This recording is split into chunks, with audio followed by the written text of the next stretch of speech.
Should be plenty of encouragement here for the Murray Kangaroos in a first quarter where they kicked into the breeze, they got behind, they steadied, and they're right in it. Tell you what, Dave's dead right, Drew. Paul Hamilton will be quite happy about the way they've started. He's a good coach, this bloke. He's got his players. Bring it in. Boys. Okay, guys, we've got fellas here that are doing jobs. So if we got off to a good start that quarter, he's closed him down right towards the end. You've got to make sure you work it through. Ashley, the same thing. He's had a lot of the ball. Like that contest over there, you've got to, like, if you use your speed and hit your pace, put your body on the line and go for it if it's there to be got. So don't, okay, we ask you to do a defensive job in this last 10 minutes or so. But if the ball's there to be won, make sure that you continue to get it, okay? So head up. We still want you to go defensive right here. But when you can, use your pace, use your run. Let's see if we can get some run, get something going there. David, doing a good job, okay? Make sure in the ruck that you're aggressive in the middle. This fella's only played about 4 or 5 games, okay? So you're going to be stronger than him, you're going to be fitter than him, so make sure you're aggressive in the way you go about it, okay? You know what we're trying to do this quarter, so it's a slight change. Yeah, so you're going with him this quarter, okay? So it's one-on-one and work through. When you need to change, we might set something up, but at the moment, if we don't make a change, it's probably going to be with Langy, okay? And then you play Langy's role, okay? So you know what to do if that's the scenario. Okay, fellas, let's listen in, Joe. Let's everyone really intent here. We know what we have to do this quarter.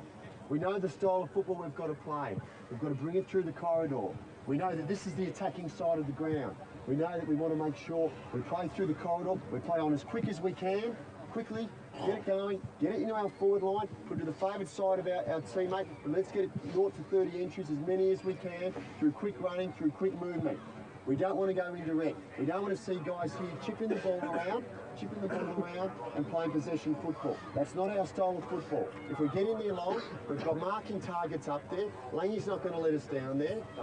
Rod's not going to let us down. Berkey, you know, make sure, Berkey, different scenario now, but make sure that you're always contesting and working through as well.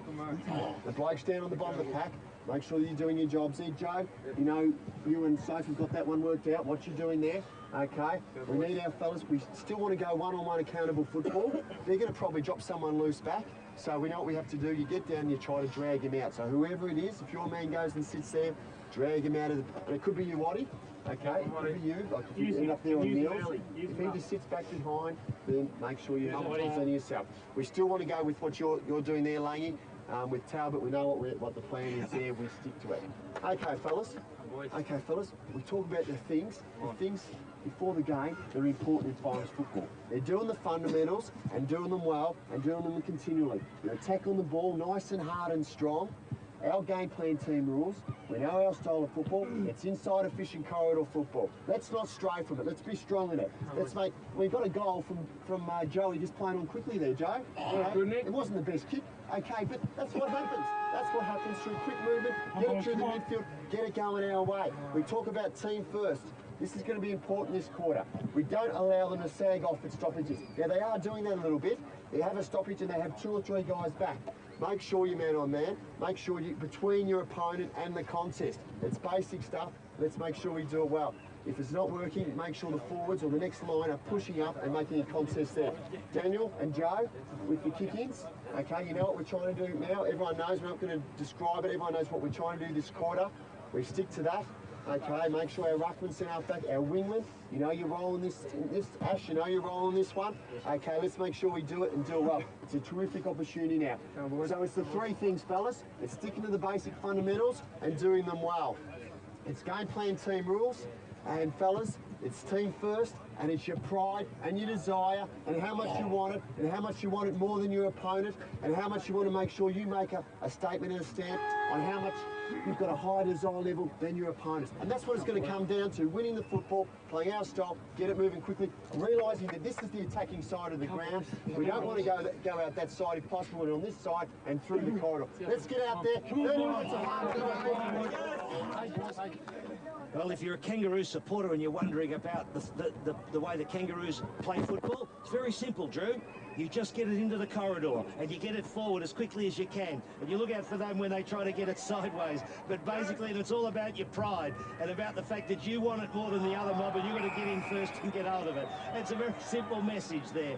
Of course, there's a few more technicalities there that he wouldn't even allude to. He wasn't going to tell the viewers about his kick-ins, but we'll have a look at just exactly what they are doing. Just in case they win today and they're still alive in the finals, he's not going to give it up on TV. I don't think it's rocket science, but anyway, we'll have a look at them after. But Hudson, McGrath, been good up there, but at the same time, McCartney started to get into the hole there. The ruckman Hale got back. Pratt fell into the spot as well. And they've just held Coburg up a little bit. Coburg with a fair bit of the football, I reckon, Drew, and you'll look at the stats in a minute. Tell us who's had a lot of it. That was Mills' picking one. I think that was a little bit on the lucky side. But there's plenty in this game. Plenty in this game. McLaren put out, and you see team rules. No ifs or buts. He just knows what the team rule is. Bang it back into the corridor. Don't you be trying to be fancy and kick a flash goal. This gets intercepted by Motlop. There you see him going after it. Shannon Motlop, and he sets it up for Harris, I think that was it? I took my eye off him there, Daniel Harris, and he pinks through what is seen as an easy goal. But it all started with Motlop being on the job in the middle there. And so... Yes, another big mark, and we're seeing about 70-odd possessions and 60-odd there to the Kangaroos. So Coburg had more of it, and I think we're ready for our man Roscoe, are we, Ross? We're in there with Paul Hamilton, all about the old North Melbourne style. What about Alan Richardson? Everything all right? Yes, pretty happy. Chris Hyde's been tagged very successfully by the Kangaroos in that quarter, so they're going to give him a rest and bring Eric Corrett onto the wing and see how that goes, try and break that tag. And Pat Stifel will have a roll, take the centre bounces in the ruck work, but then hang across half-back to try and arrest or defend against this breeze. But it's in the middle, that centre square. It's very sloppy as you walk across there. Hard to keep your feet where it's important to win in the midfield. Hale wins in the middle. McLaren in the middle for the Kangaroos. Kick goes nowhere. It's a free kick. Coburg off the ball, and it's going to Steinfort. And the mud's sticking to him. Away to Houlihan. His kick inside the 50. Poyas is there. It comes to the front. Oh, terrific roving front of the pack. Hyde. And the mark here to McGrath. And what a player he is. Just some of the stats in the first quarter. Ryan Pagan had 10 possessions. Edney had 9. And we heard that Sophie had to tighten up on Edney. And here's McGrath going for goal from the forward pocket. Curate there slipping straight through the pack, which was very good play. Just on the ground. McGrath screws it in for a goal. Well, that's a big goal, that one. Curate there playing very good football. Got to the base of the pack, or just under the pack, back from the pack. I suppose you usually call it front and square. Have you heard that expression, front and square? And then he heads on through the corridor and slips at Houlihan. Just have a look at this. You'll see Curate there. He's coming in. There he is. Look, that's where you've got to be. Every coach in the land, Drew, over the journey has always said to you to be front and square like that. I suppose the old Skilton and those blokes and Goggin, that's where they got. So back in the middle. McLaren after it. Caught by Taylor. Smith pushed off his kick. Zilla. Pagan, 10 possessions in the opening term. Corrett again. And the mark taken by Watt, who was dropped from the seniors this week. Back to Sophie. His kick to half forward. Tregenza going off the ground. Their leading goal kicker this year, playing a long way from goal. And I thought it was going to be a ball up. Is he paying a free? He has paid a free kick here to Coburg. Mills. There's a fight on about 50 metres off the play here. Edney and Sophie. Well, you need to hose them down to separate them. Comes out to Vardy. Biddiscombe. Craig Biddiscombe to full forward. Hudson waits down. Comes to Zilla. Hot spot out in front of goal.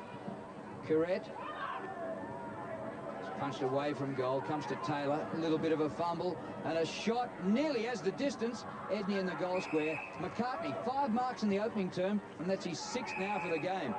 Out to Joe McLaren. Oh, Sophie's giving Edney plenty of touch-up too down there. got the tagging job. He got a rap from the coach at quarter time. Motlop, ball jolted free and holding it. Just some of the other stats.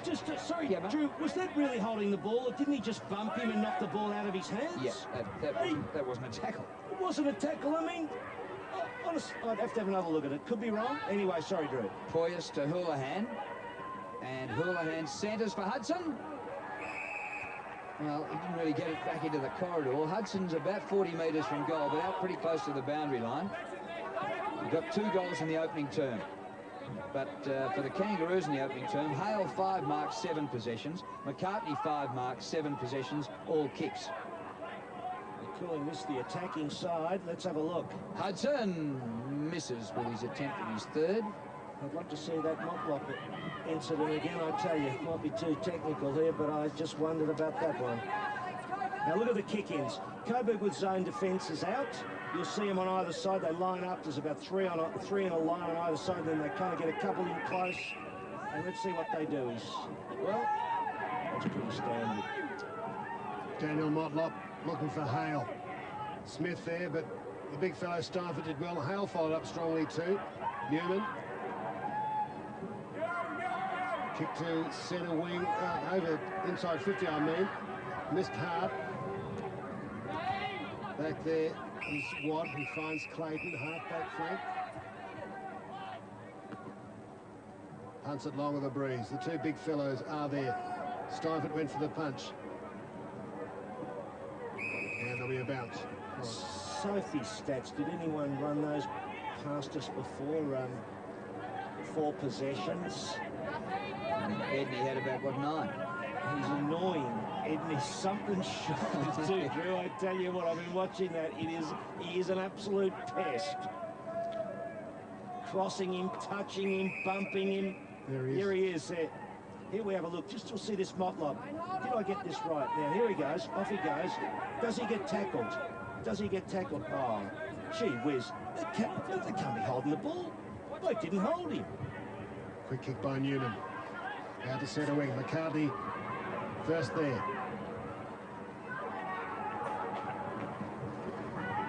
Clayton punts to half forward.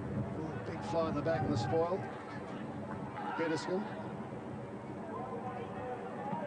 kicks out towards Newman and Hudson. And giving it up. Watt kicks towards Burke. Gets a hand on it. Only one. Harris there. Oh, overran it. Carlson pushing forward. Good little give. Pagan. Newman squirts the kick out. Hart's got some space. He's been quiet so far. Waste no time. Spearing kick up towards Poyas off his shins and hands, and a throw in. Gee, a lot of defenders on both sides haven't got opponents. They've got about 3 spare each of them on the back line. McCartney climbing over the pack. Tries to tunnel the ball clear. Zilla. Basically, Coburg are sending Steinford back, as you normally do. The ruckman, he's just out at about 60 out from the goals. Generally, they're not flooding back that much, but the midfielders and wingers do get back quickly. There's Chris Hyde, who's having a rest to break the tag. So a lot of players around this ball up. Hale. Comes down to Corrett. Got a bit of distance on it too. McGrath tries to keep it in, does brilliantly. Oh, what about that? Oh. Bad luck, it wasn't a goal. Fantastic football by Marty McGrath.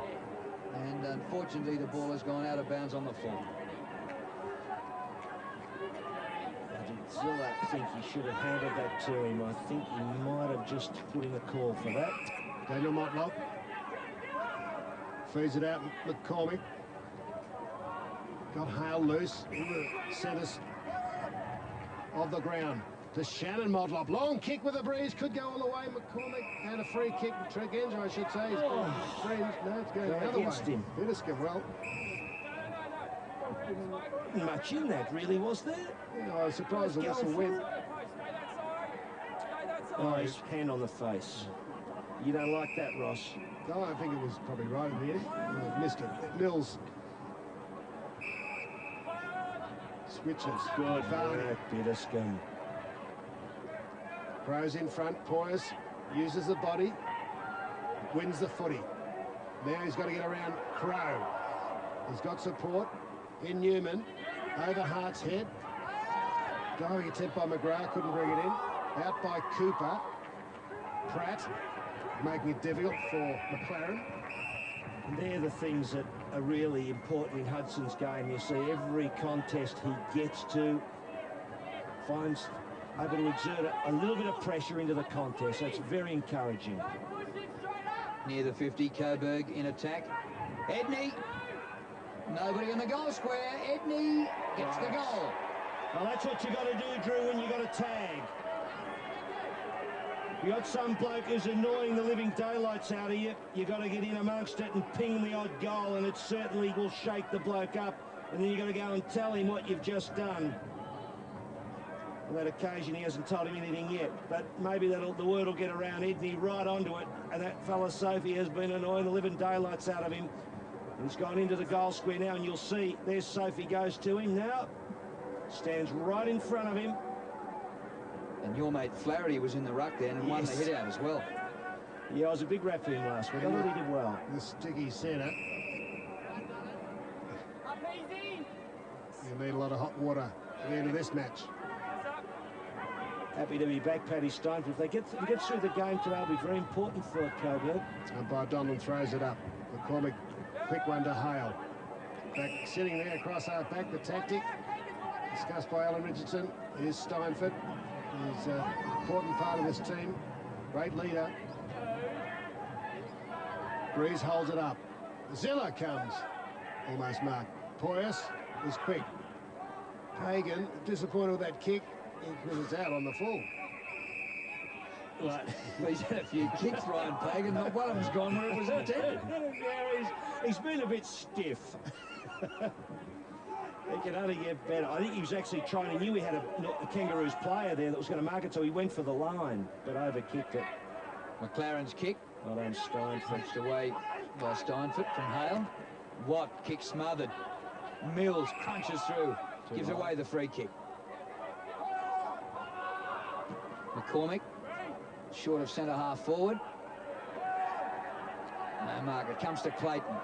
Still in the centre square. Out in front of Tregenza. This West Australian's been a star on the forward line. How about this? But unfortunately, didn't have enough carry on it. And Steinford back there. Away to Houlihan. Hagan getting a lot of the football.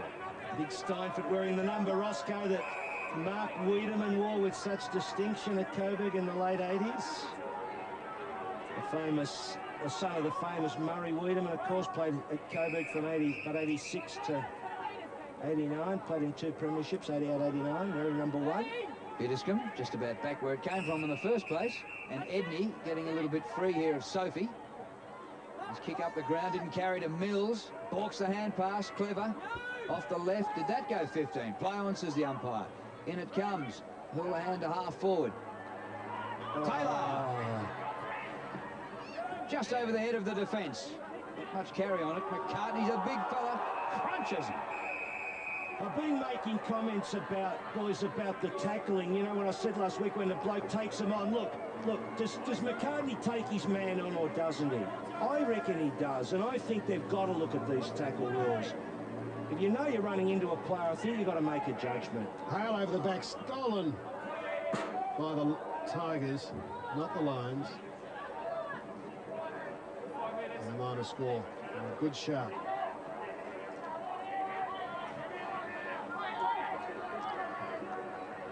McLaren organising things, trying to at least.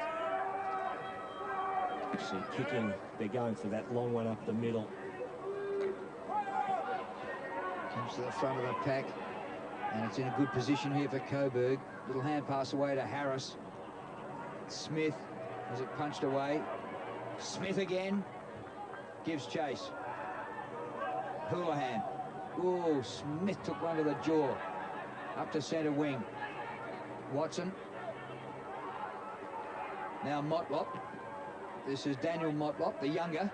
High to centre half forward. A juggle. Clayton couldn't complete the mark. Steinford back with his hand pass. Vardy loses control. Watson a good hand pass. Smith to the goal square. That's a good mark. Well, he was their best last week in a losing side. Finds Corrett, half-back flank. The lead from Hurlahan away from McCormick. Hurlahan's making an impact. Kicks towards Poyas. Crow there, caught out of position. Gee, their touch skills are good, Coburg, aren't they? They pick the ball up cleanly. They kick it neatly. Their decision-making's pretty good. So, not an easy shot on goal with the breeze. Coburg 22 times inside 50 to 11, so they're right on top. And their lead is over 4 goals, 26 points. See where he puts this ball, Ross, out to the right. So you've got to put it wider. Still live, McGrath.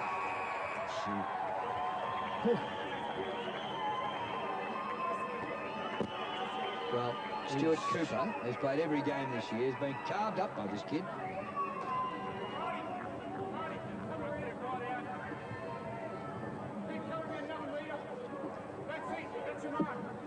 He's a class act. He is going to be some kind of player. I mean, he's not a key position at AFL level, but it doesn't matter. He can play, this boy. 3 goals last week. He's got 3 before half-time. He is an absolute stunner. I mean, that wasn't so stunning. In the sense, technically, it was a straightforward mark. But what I like about him, Drew and Ross, is that he just seems to want the football. You know, he's not just doing the big high mark, but he's just always looking for action. And he gets to the ground quickly. He's very exciting. 18 years of age. I mean, boy, he's still going to grow. We have another good pre-season with the Tigers, and it could be something next year. Harris caught in a double tackle.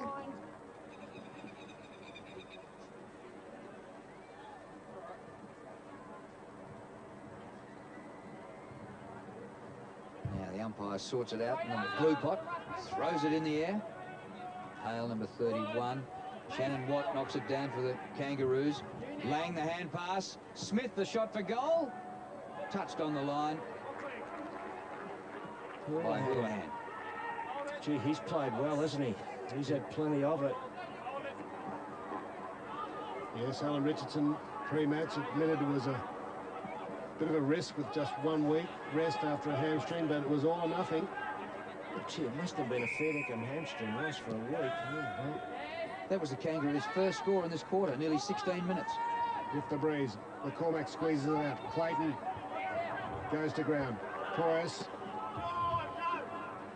by Mills, intercepted by McLaren. It is a bit slippery out there with a few showers of rain, but gee, Poyas marks it if it's a dry ball.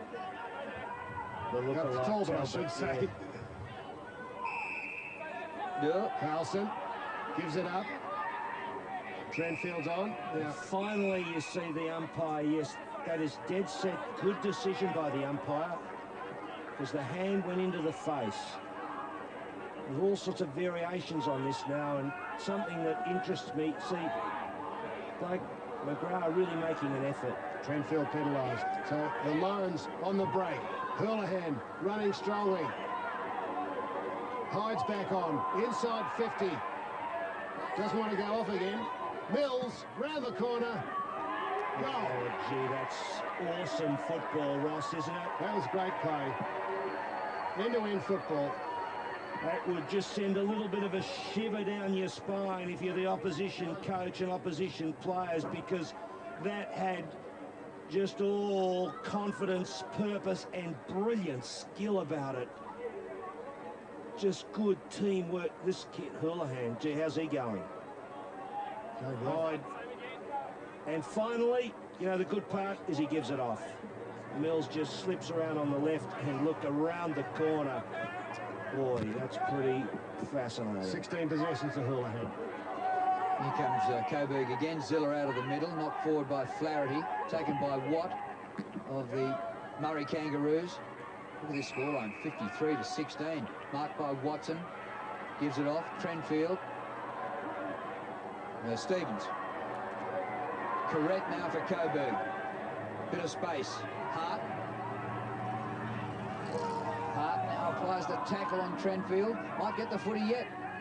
Young Hart now loses out. Comes away to Pratt. Back to the middle of the ground, and the mark is taken by Hyde. Clean hands. Rocock's on as well, so 3 interchange players on for the Roos. Vardy. Gee, they're looking the goods now for a preliminary final berth.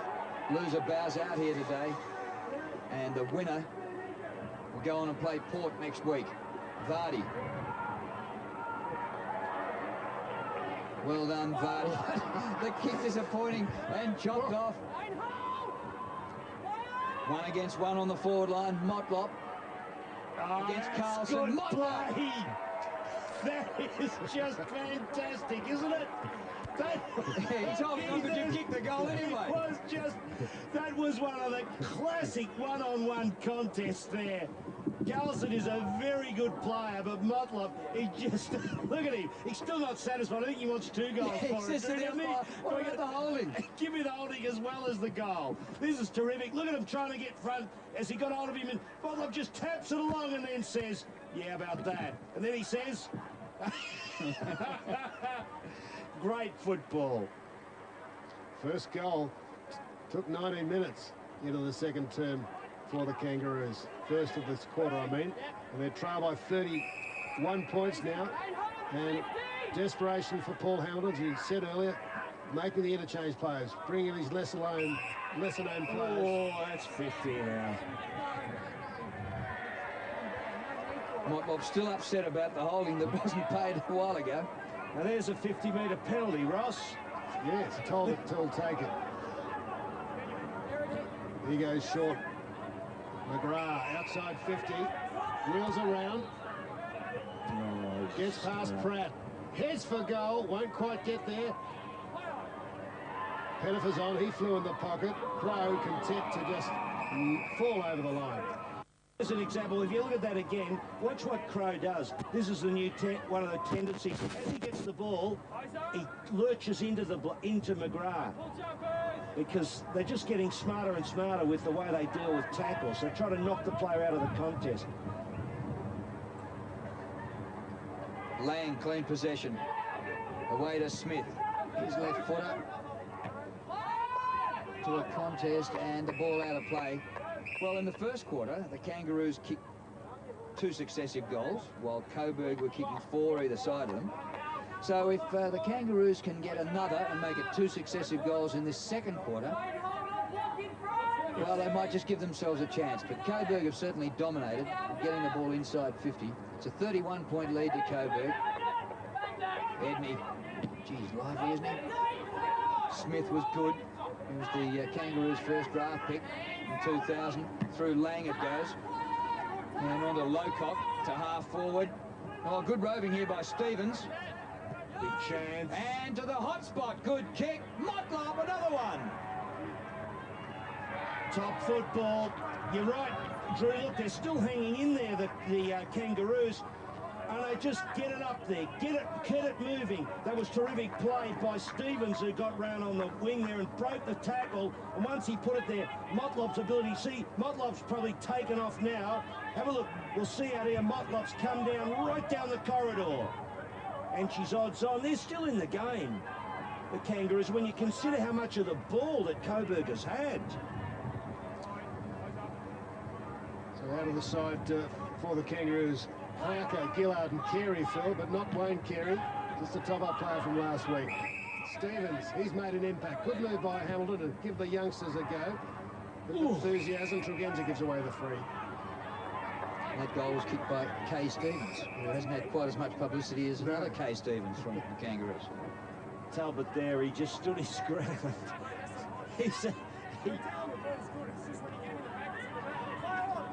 Talbot goes to Bitterscombe. 1 of 4 inclusions into this Tiger lineup. Spears the kick into Taylor. Working around the ground, that's a good kick, good vision to Newman.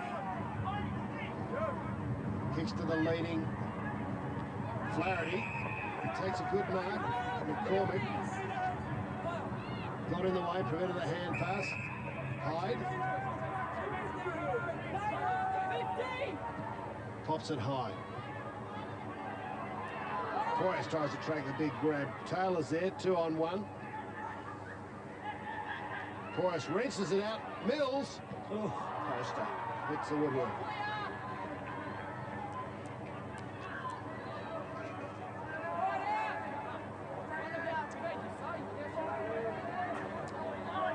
It's spring, Drew.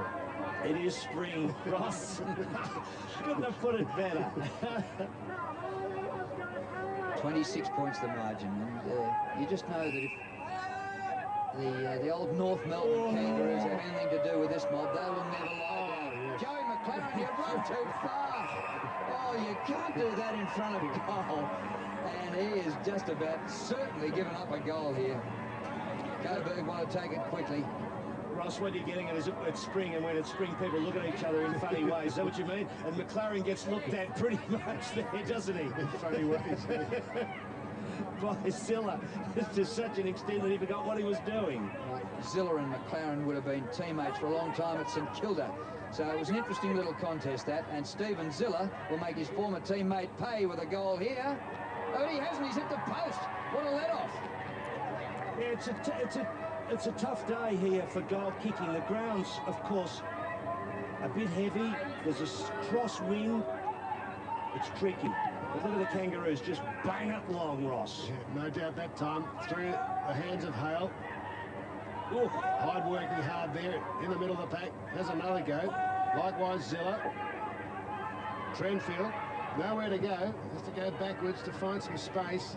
And out of bounds in front of the Goss stand. Apply a lot of pressure this side, don't they? A lot of good tackling pressure players at ground level.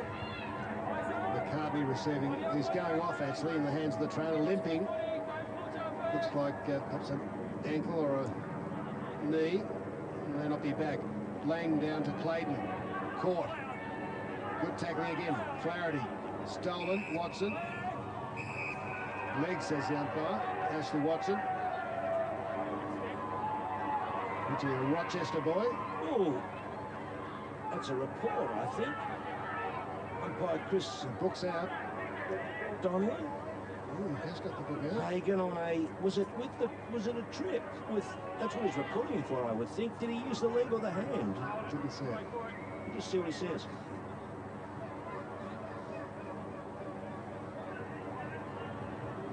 Not much. We'll have a look at that in a minute. It's a time of the year you don't want to be suspended. Oh, Watson, Hale's in front. Got underneath it. The reliable Houlihan. Good evasion with the hands to avoid the tackle. Hyde to Edney, and he kicks to touch.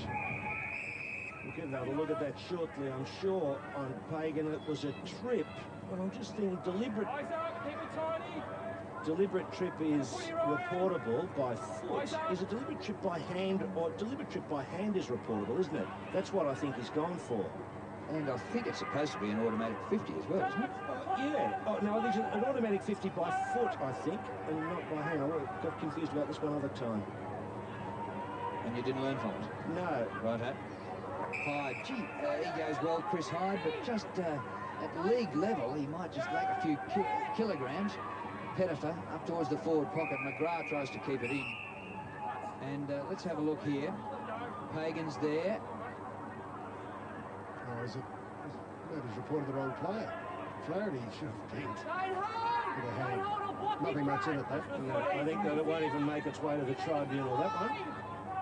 It's good that we were able to look back at it and clarify for ourselves. Here's McGrath trying to hold off his opponent, but loses control of it. Smith out of defence, across the ground. Houlihan leads the race around the corner. And has he played a quarter, this kid? Chris Hyde. He has been fantastic and got some senior experience this year with Richmond. Might have to work on the build a little bit. He was drafted in 2000, delisted and drafted again in 2001. Can play the game. Would have been a standout in junior competitions. From Barugafield. Yes, I know. That plays very well, Ross. Right to the edge of the goal square. No mark. Oh, trouble. McGrath gets it through the pack. Offline. He's kicked 3 goals, 2. Is that where we went boating the other time, Ross, was it? No, they're right in the same league as New Merca, Phil. Yes, Great I rivals. thought so. In the failure, is it? No, you can play golf up there. You can go boating. You can... You go to the New Merca Footy Club, where I think all they do is drink. No, actually, they talk a lot too, Ross, don't they? Here's McLaren.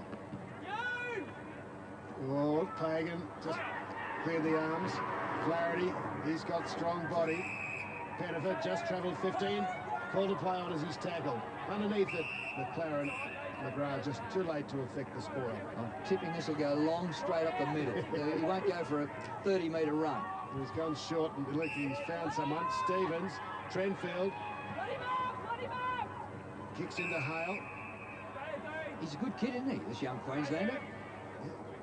Playing half forward. Kicks inside 50 now. Burke suddenly found some space where there was none. Smith looking for a free. Oh, done. Stevens. Good play. Quick hands. And Lowcock has got a hard-earned goal, I'd say, Phil. Yes. It was very hard-earned. Lowcock, again, coming off the bench to have an effect. Well, it just good hands, Ross, wasn't it, in close? You know, a little series of piggy handballs and then finally over to Lowcock and he just slotted it. They just keep themselves within touch. They fight hard here. Fighting hard, there's Dylan Smith. Then it slips out. I just missed who got that. You did see that before. Who got the handball out? It was Stevens, that's right. I heard Paul Hamilton on 3SER this morning. He was talking about... 3SER, that's that community radio station that you got shares in, haven't you? But he was saying that later in the season, with the senior players, they lacked a bit of enthusiasm. Yeah. And I think you can see the young kids, they've got more go about it, haven't they? Yeah. Giving them some zip. Actually, they were probably a bit lucky to make the finals. They stumbled towards the finals late in the season, lost their last game, and had to rely on other teams losing to get themselves in. Here's Lowcock again, offline, and through for a minor score.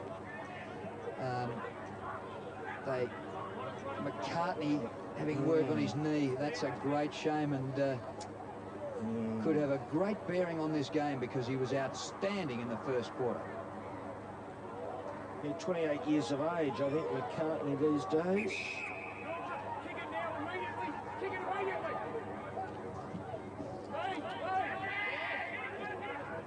Through hands. Oh, no. Burke, no, he picked it off the ground, David.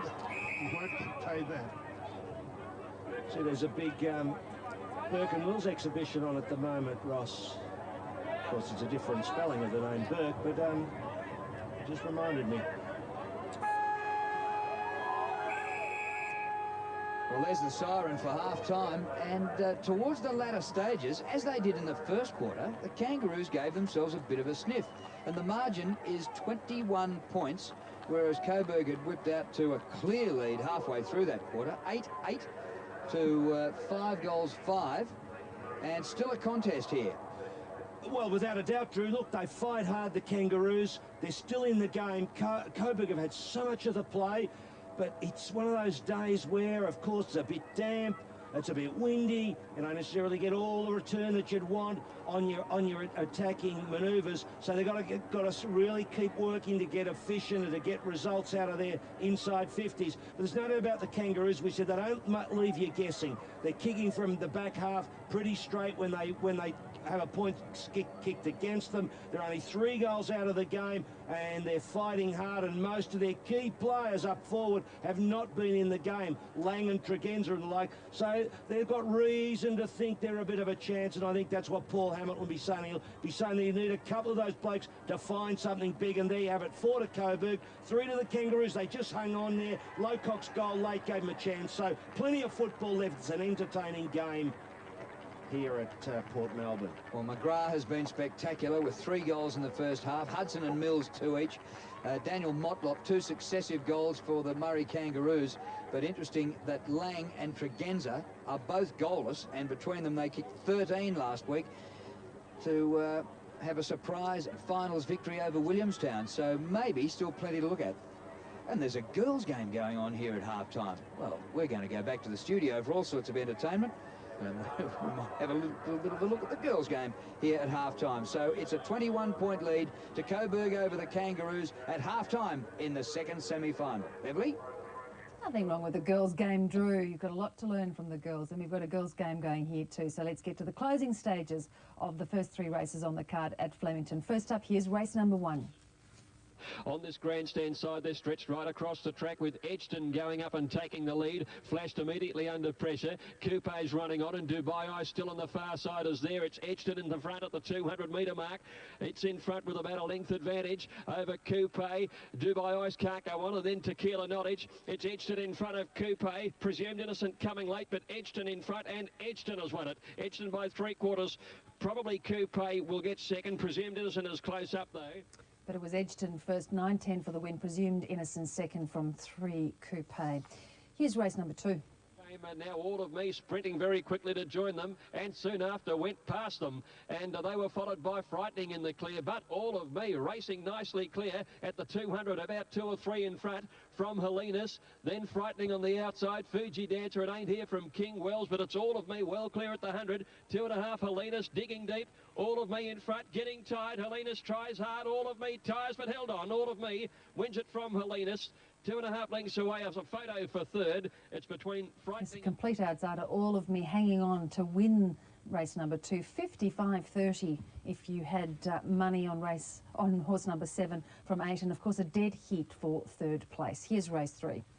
Along the rail, Lady Viola at the 300 is being joined and headed by Casino Boy. Down the outside comes Piace and Auckland Blues in the middle, and then Southern Crown over on the inside. Piace raced up to Casino Boy. Piace took the lead now, then Southern Crown and Auckland Blues. Piace about a half in front.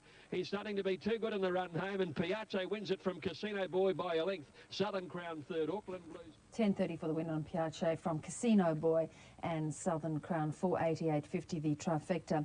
Results only for race number 4, Squilani 7.60 for the win from Karamazoo and El Nino. Joining us now live from Mount Buller is Anna McQueen from the Victorian Snow Reporting Services. And Anna, quite a warm week, so what happened to the snow?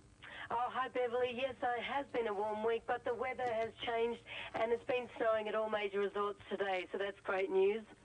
Take us through the resorts. Okay, here at Mount Buller, it's been snowing for most of the day.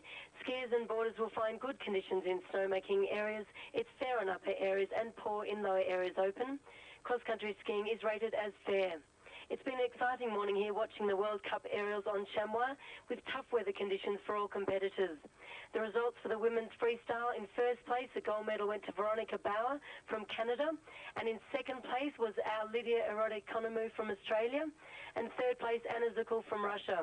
All the Aussie girls did very well, with Alyssa Camplin finishing in 11th place today, and the men's comp will be held later this afternoon. At Falls Creek, there's good skiing and boarding on a good cover of soft snow. Cross-country skiing is good on 30 k's of groomed trails. And there's night skiing and boarding tonight on the summit, weather permitting. The National Junior Cross-Country Champs are being held this weekend at the Nordic Bowl. And over at Mount Hotham, there's good skiing and boarding on a good cover of soft snow.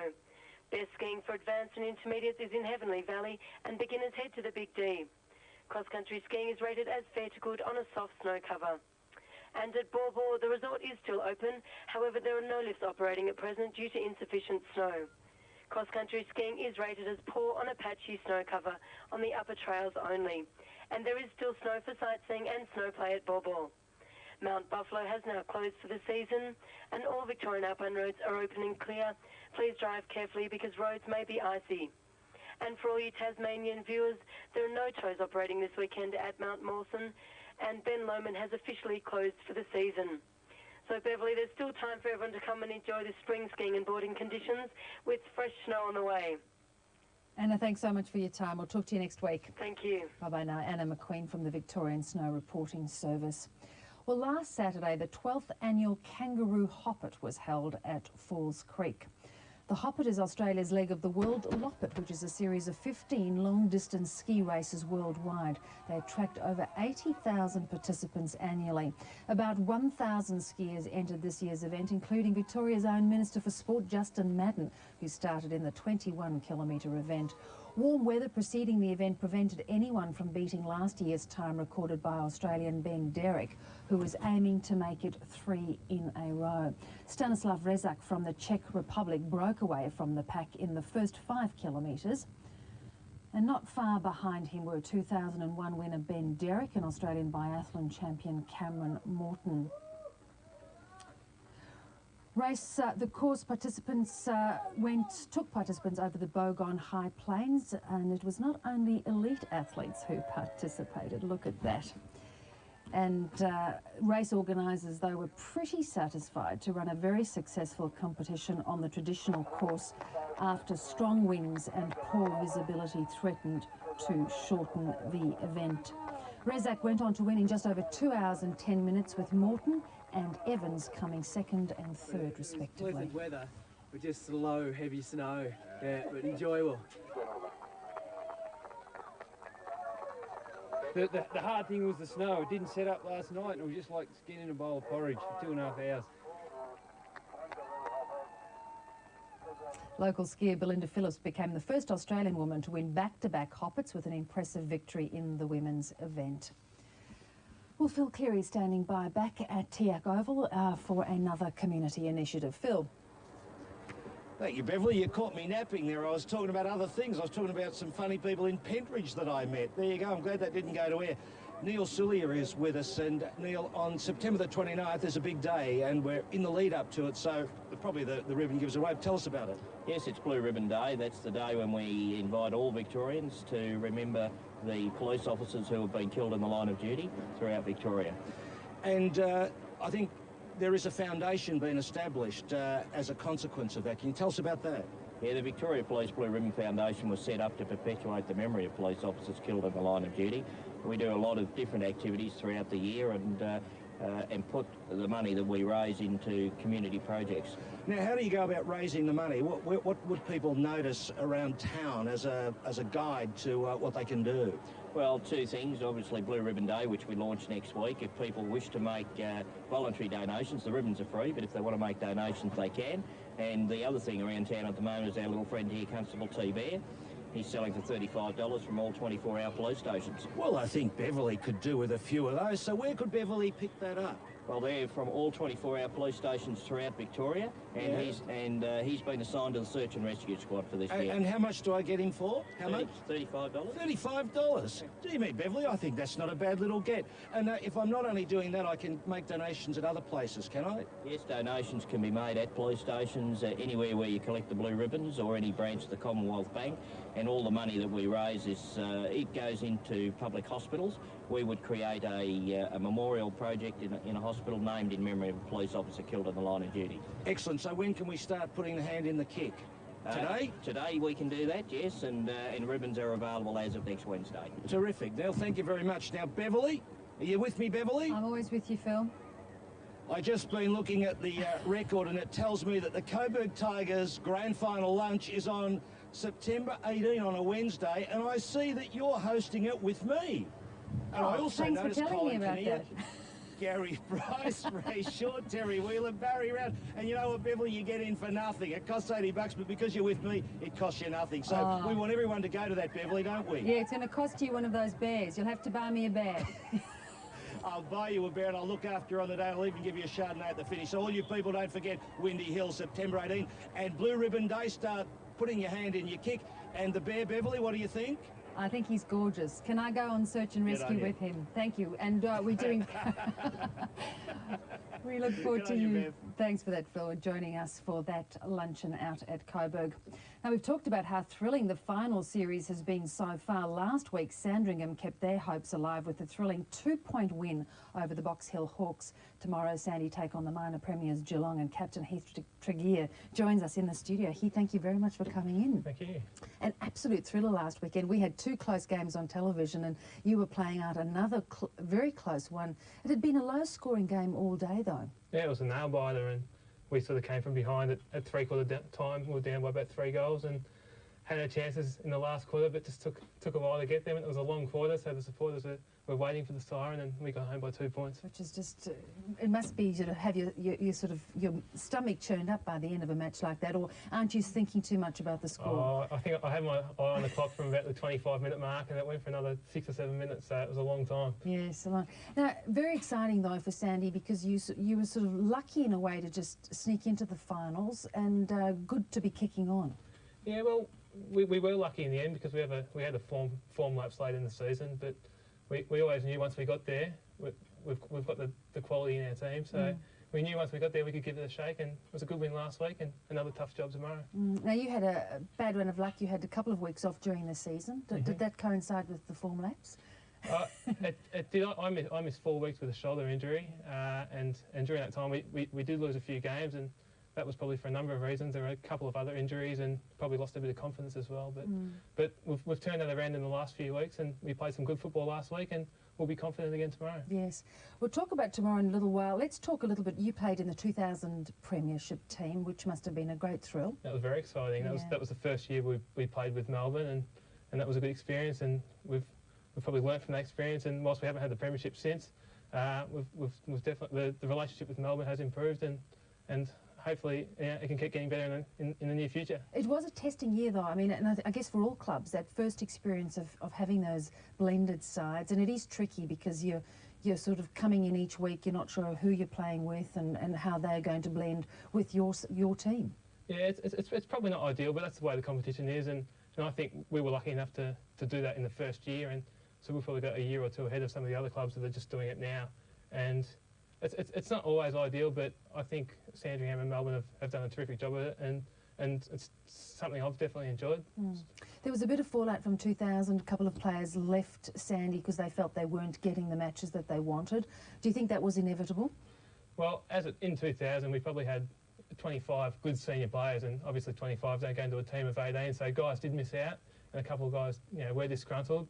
But I think the guys who have stayed have really enjoyed it, and we've bonded well, and we've seen it as a challenge, playing with the AFL guys who are full-time footballers, and we've taken that challenge, and I'm certainly enjoying it. And it's a terrific way for you to look at it as a challenge, because in a sense it helps your football. It must help you raise the bar. Oh, and we've had to, because the standard of the competition has gone up as well, so it's sort of been taken to a new level, and consequently the old VFL guys have had to take it to a new level as well. Have you really felt the difference, because you of course played with Sandy before the sort of blended sides came in? Have you really noticed a big difference? Oh, certainly the game's more skillful and quicker, and we're playing, like I said, we're playing against full-time footballers who train every day, so they're stronger and fitter, and so we've had to do the extra training as well. How have you found Graham Yates, of course, has become a full-time coach based at Melbourne? Has that helped you guys as well? Is there a much more professional approach at the club? Oh, certainly. The whole competition's more professional, and Graham's been fantastic in trying to keep the two clubs together, because it isn't always easy, because he's often got Melbourne guys who are wanting one thing, and Sandringham people maybe wanting something else, and he's done really well to keep it together, and like I said, it's working really well, and I think both clubs have enjoyed it. So. Now, how have you found taking up the role of captain? Well, it was a bit of a surprise, really, because David McGeorge left unexpectedly at the start of the year, and it was a great honour to be named captain, and I've enjoyed it. Obviously, there's a bit of added responsibility which comes with it, but I've enjoyed it, and I think it's gone pretty well. I've had a lot of support with our vice captains in Chad Liddell and Adam Coughlin, and there's other leaders around who have helped out. So. And how does it work with the Melbourne boys? Do you find that as captain a little tricky on the day? Because really, I guess you're in charge and you're sort of there to sort of fire up the team and keep them as a unit. Well, some of the Melbourne guys who come back, they take on leadership roles as well, because we've had some very experienced AFL players, like Stephen Phoebe and Anthony McDonald, and they come back, and they're leaders in their own right, and they've helped tremendously. So I mean, and you'd expect them to as well. Yes, indeed. Now tomorrow facing Geelong, who ended up on top of the ladder, which I guess was a bit of a surprise to quite a few people as to how well Geelong went. Yeah, they've certainly been the standout team all year, and probably were the best side all year, and it was a surprise they got beaten last week. How do you, I mean, of course, their senior side now is out of the AFL finals, and I guess you'd expect quite a few AFL players to be in the mix tomorrow. Yeah, their side, it looks terrific, and I'd say they'll go into the game as favourites, and they deserve to, because they've been so good all year. But But I suppose we're focused on our own team and what we have to do, and whilst they might have some terrific individuals, I think we've been playing well together as a team, and hopefully that will hold us in good stead. And of course, Sandy's still got the benefit of a number of Melbourne players still in. Yeah, we've probably got probably up to 8 or so playing, and that all adds to our depth, which is good. We might go back out to Tiak Oval and invite Phil and Drew to join us. And boys, I guess in a way you were surprised that Sandy have gone on and really looking in contention now for the finals. Still a little bit surprised, I have to admit, but I reckon it's great. And it was a labour of love, wasn't it, for you to do that interview at half-time? You just love everything to do with Melbourne. And Sandringham. Yes. I wanted to ask Heath how many pie nights you've been down to Beverley, and how many training nights have you attended at the Zebras? Oh, we haven't seen her at training, but she gets down to a few of the games. Yes, excuse me. Oh, that's good. I do spend some time in the locker room with the boys, checking their form. I can imagine No, that is not true, and Heath can vouch for that. You never... Actually, she'll be watching Sandringham tomorrow instead of the Demons, because they clash. They do indeed. And Heath and I have discussed this, and he's very pleased that I'll be watching Sandringham. I tell you what, Beverley, though, the Zebras are always, they put up a good performance in finals, and I think Heath knows that. They'll take that into the game, that they can often surprise in finals. Everyone says Geelong, but you never quite know with the Zebras. Always good to watch in finals. Heath, thank you very much for joining us. Good luck tomorrow, and should be a really strong final. Thanks for your time. Thanks, Beverley. Heath Tregear, captain of Sandy. Boys, over to you. All right, well, it's fine and sunny here at the moment. For a while earlier on, it was looking like being a very windy, wet, sort of awful day, but it's not too bad at the moment. No, it's affecting the goal scoring, I suppose. Although, you know, Coburg's kicked, 8 goals up till half-time, so they can end up with 16, but they seem to have Paul Field's stats seem to suggest they've had a power of the ball, Drew, haven't they? Yeah. But slightly windy, a little bit damp. They look good to me, Coburg, though I must say they are really handling the ball well. They're looking stronger again. They're going to be a pretty strong side, no doubt about it. The Kangaroos, they've got to fight them off. If they fight off the Kangaroos and get through this game, boy, I think they're a big danger. Will Tregenza and Lang have had a bit of a rev up at half-time, because both goalless to half-time? Well, quite look, remarkable. Yeah, Drew, in a game like this, Paul Hamilton knows that if they're to win, Lang and Tregenza must exert real input or influence over the game. They can't just be sitting there and looking like they might get into the game. Coburg at ground level are just fantastic. But what we all talked about was the fact that the Kangaroos had those tallish players. We thought Porter would play and he didn't, and Hale's taken over there, so that sort of altered that a bit. But and the conditions haven't quite helped the Kangaroos. But Tregenza and Lang kick goals. They need them to get the football in the second half. But can't this kid play?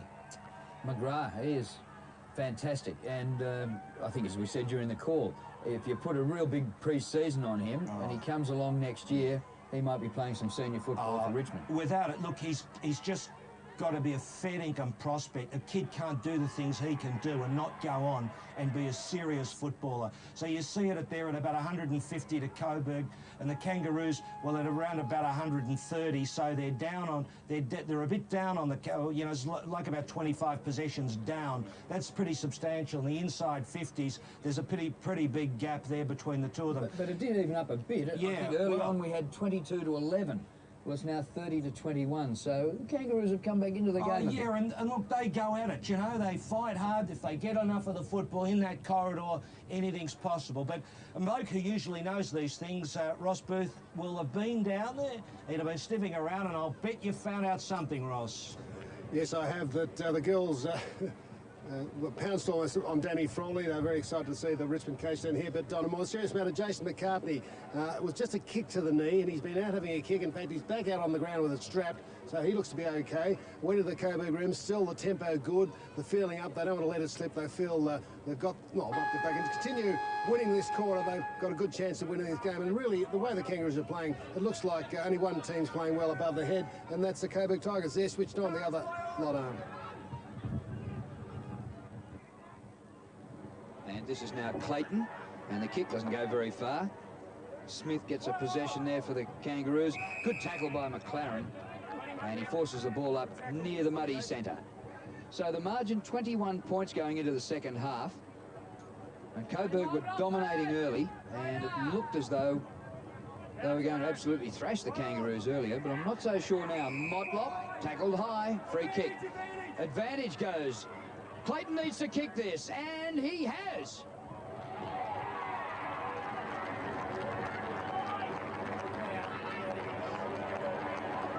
There's a bit of football left in this game, Drew.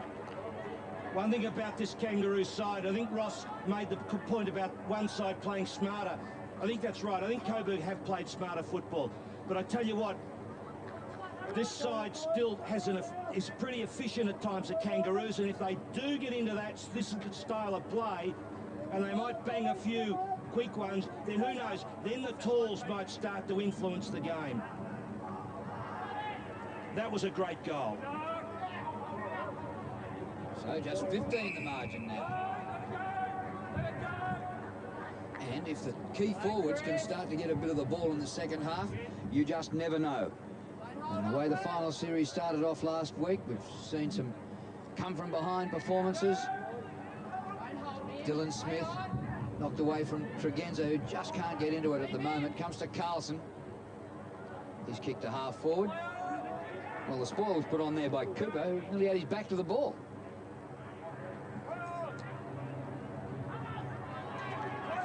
Gee, that's good footy, but a great tackle by the forward. Was that McGrath again? It was. Pettifer's hand pass to Hudson. He's corralled near the forward pocket. Sees the opening, Paul Hudson, and kicks a great goal. I tell you what, Drew, he is just astounding, this bloke. You know, and you see how he wanted to give the ball off, didn't he? There was no suggestion of being the two-bit lair. He was looking for someone, but have a look how he kicks it.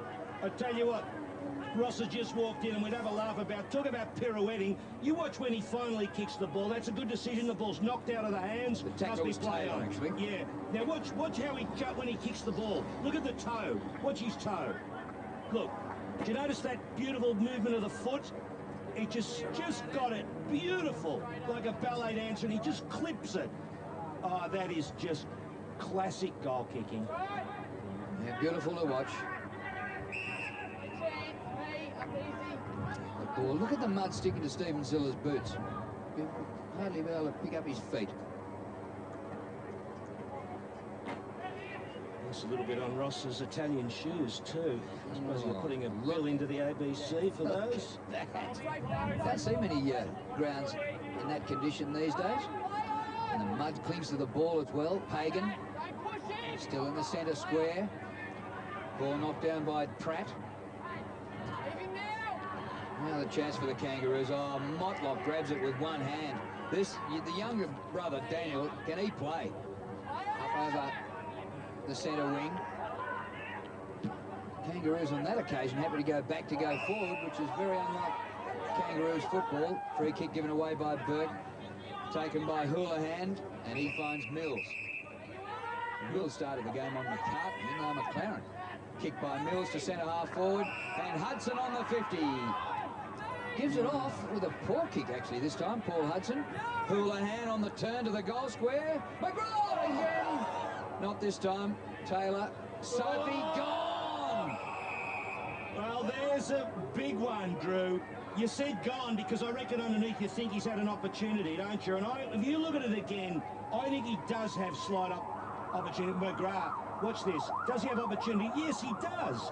See, they're going to have to tighten this rule up. They're definitely going to have to tighten the rule up. If you take the bloke on, you take him on, don't you? He was going sideways. He could have got rid of the ball. Umpire Ryan. Crooked bounce, really. High there. Crushed the pack. Taylor. Got it out. Poyce was quick. Chance for McLaren. Behind Watson. They're under pressure. Kick to the line. And fighting it as Zilla takes it over. 5 minutes into the third quarter. Didn't find out what that report was for, Ross, I suppose. No one there to tell you. I think probably Flaherty tripping by hand, but we'll find out after the match. Mills couldn't grab it. He's still fighting there on the ground. I've been thinking today, it must be pretty hard for Stephen Ziller, who's announced his retirement. He's chaired off by the Richmond teammates last week, and he butters up to play today. Yeah, well, it's good that he's actually, you know, the fact that he's wanted to play. Of course, it's denied a Coburg player, and David Weston, correct me if I'm wrong, we haven't seen him on the ground yet, have we? I don't think so. Hasn't won a possession. McCartney there won that. Hyde kicks to the square, and Hennifer takes the mark in front of Cooper. Spent a bit of time on the bench. Cooper disappointed that he just caught on the back foot there. You kind of often, Ross, lose sight of how young the players are, don't you? I mean, you look at Pettifer, and he's only a 20-year-old, 20 and a half, turned 20 in January this year, so he's still a kid. And he's got great skill and talent. And people often say, oh, you know, is the bloke's head right? Well, God, at 20, you know, you're only a baby. Stuttering kick, but maybe good enough. No, it's not. And how old are you, Phil? You're still working at getting yours right. Yeah, good point. It's an ongoing process, Ross, as you've noticed. McLaren's kick, oh, this is dangerous. Steinford takes the mark. And at the moment, the Kangaroos falling apart a little bit. Pat Steinford, who's just had 4 or 5 games all season. Well, he's happy to be back.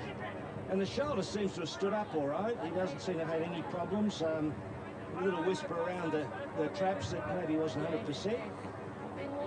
He'd like this. Injury has ruined his career. Delisted by Richmond after injury after injury. Steinford, good 55 metres out from goal. That is some sort of a drop. Pump, look at that go! Well, they love him too, you know. At Coburg, he's such an important player. And it just reminds me so much of the number on the back, the way he plays. Mark Wiedemann a decade ago when we won those 2 flags, and Wiedemann was such a key player. And you look at Steinford, he's got good judgment. He knows where to be. He got in there because the ball was held up by the breeze, and he found the right spot. And more importantly, the kick was absolutely brilliant. And a natural captain to boot. He's got another free kick. Hale stands the mark. Little touch kick into Poyas, who's on the half volley. McCartney take the ball with confidence there despite the kick on the knee. Newman went to ground, high tackle on Stevens, but umpire let it go, and Harris kicks the centre wing. Yeah, captain at age 23.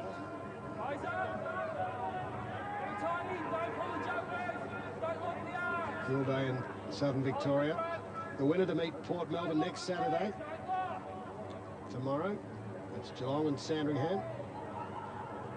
Hale, beaten by Steinford. McLaren. Inside 50. Can the Roos get a mark? They can't. Clayton diving on it and forces the ball up. And Ross, should it go that way, Coburg has not played Port Melbourne in a preliminary since 1982. And I remember that one because they beat us in 82 at the Junction Oval. And they went on to win the grand final next week, Port Melbourne, 3 in a row to Gary Bryce. Big lot to Clayton. Yes. And Clayton kicks the goal. That is a big goal. I was having a chat to him before the game, Shane Clayton, and he is really fired up. He had a steely look about his game. I did a function with him out with the under-18s out there at the Northern Knights, and Ray Shaw was there, and Josh Fraser. They were very, very good, the young blokes. A lot of fun. Love their football, and that is a brilliant left-foot goal. Just keeps them in the hunt.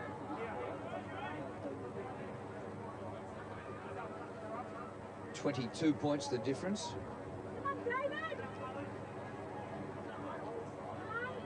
So 2 goals each in this 3rd quarter. Pagan goes off the ground. Hyde. Well done to earn the free kick to get in between opponent and ball.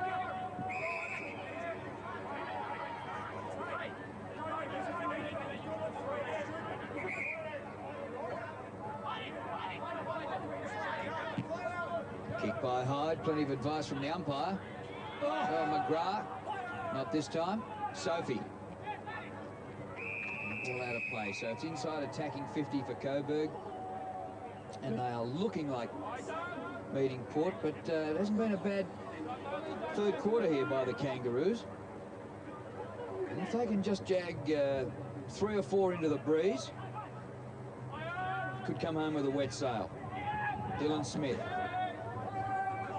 Bouncing near centre wing. Steinfort. Spun around in the tackle. Usually if you go 360 degrees, it's enough, but the umpire said nothing there. Now this time holding the ball, and it'll be a free kick to the Kangaroos. Tregenza doesn't know it's his yet. Yeah. Umpire Sean Ryan in it, and explaining that you've got to make an attempt, he tells Bitterscombe. Fair enough. 2 marks only to Tregenza, 4 kicks and a handball. Need more from him. Talbot over the ball. Not letting it out.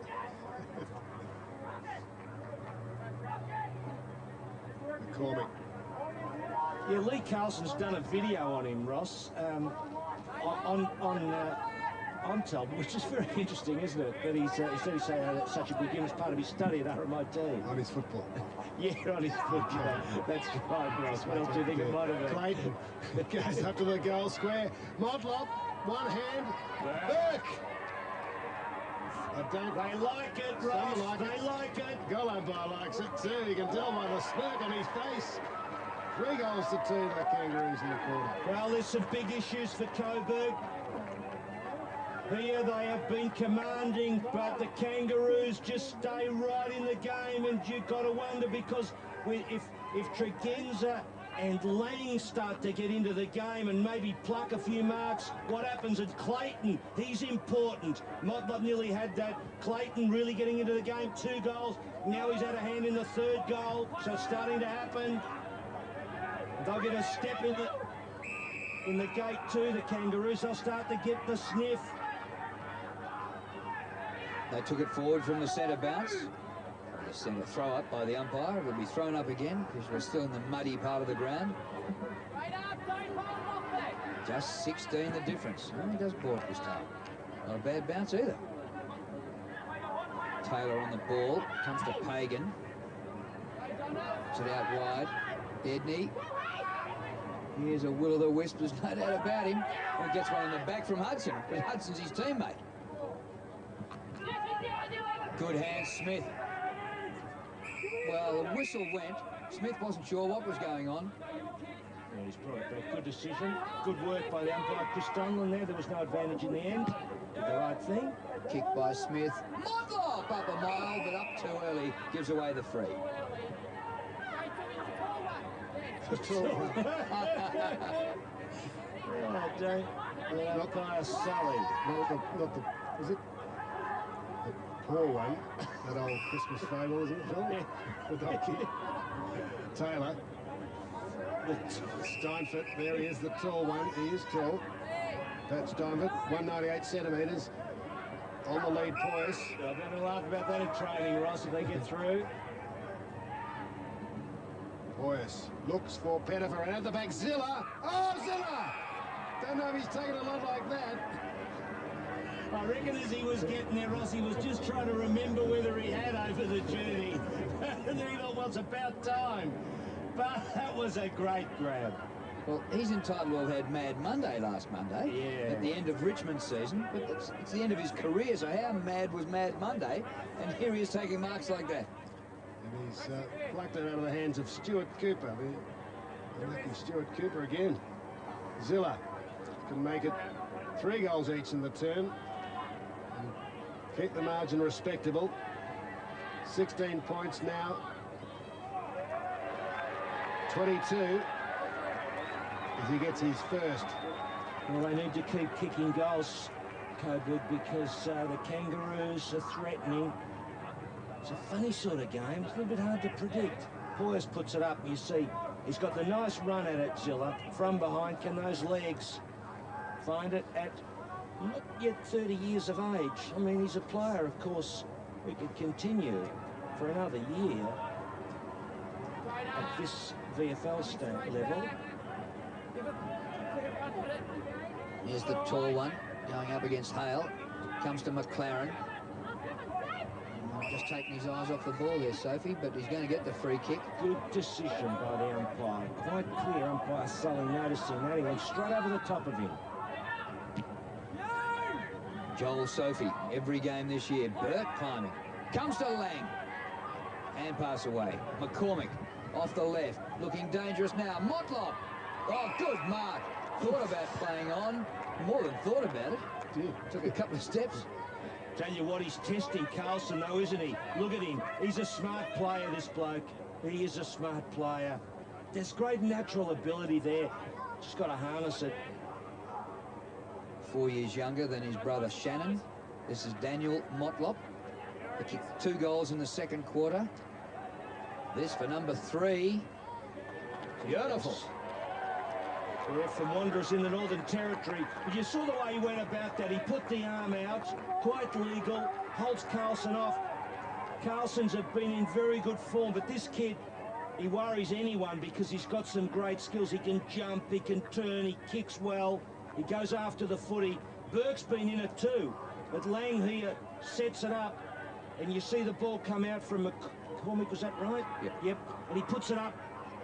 Oh, smart play. Back to 16 points again. Diving on it. Gee, I tell you what, that could be a sleeper. Yes.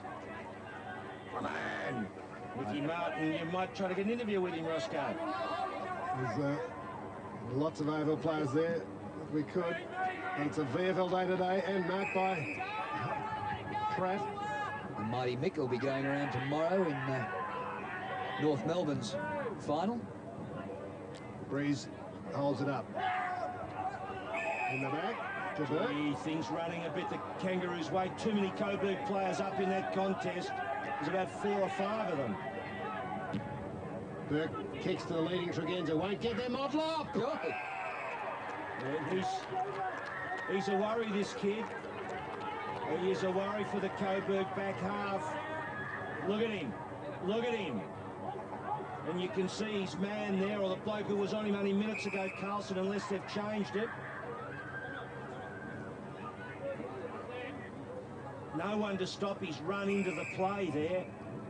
Carlson well back behind him, and you can't let him run into an open pack. Motlop going for his 4th. Deserves the goal. Wobbles it through. The margin back to 10 points. And Shannon Grant looks on. It was 37 points halfway through the second quarter, and whatever breeze there is, the Kangaroos will have it in the last quarter. Well, they're sleeping a bit, and Burke's put a bit of a stamp on the game too. But look, look at Motlop. You see the ball drops, and there's no one to stop his run in, and you've got to be really careful with Motlop when he runs in like that. I think they've made a move on him, or is he running on the ball?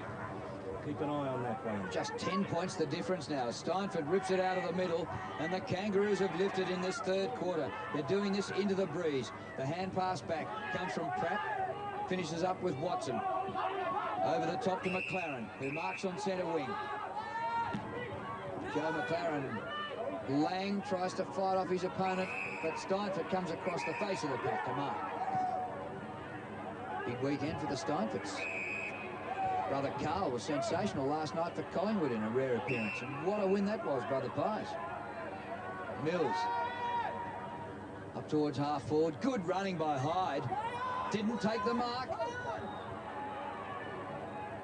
But they still have a big chance.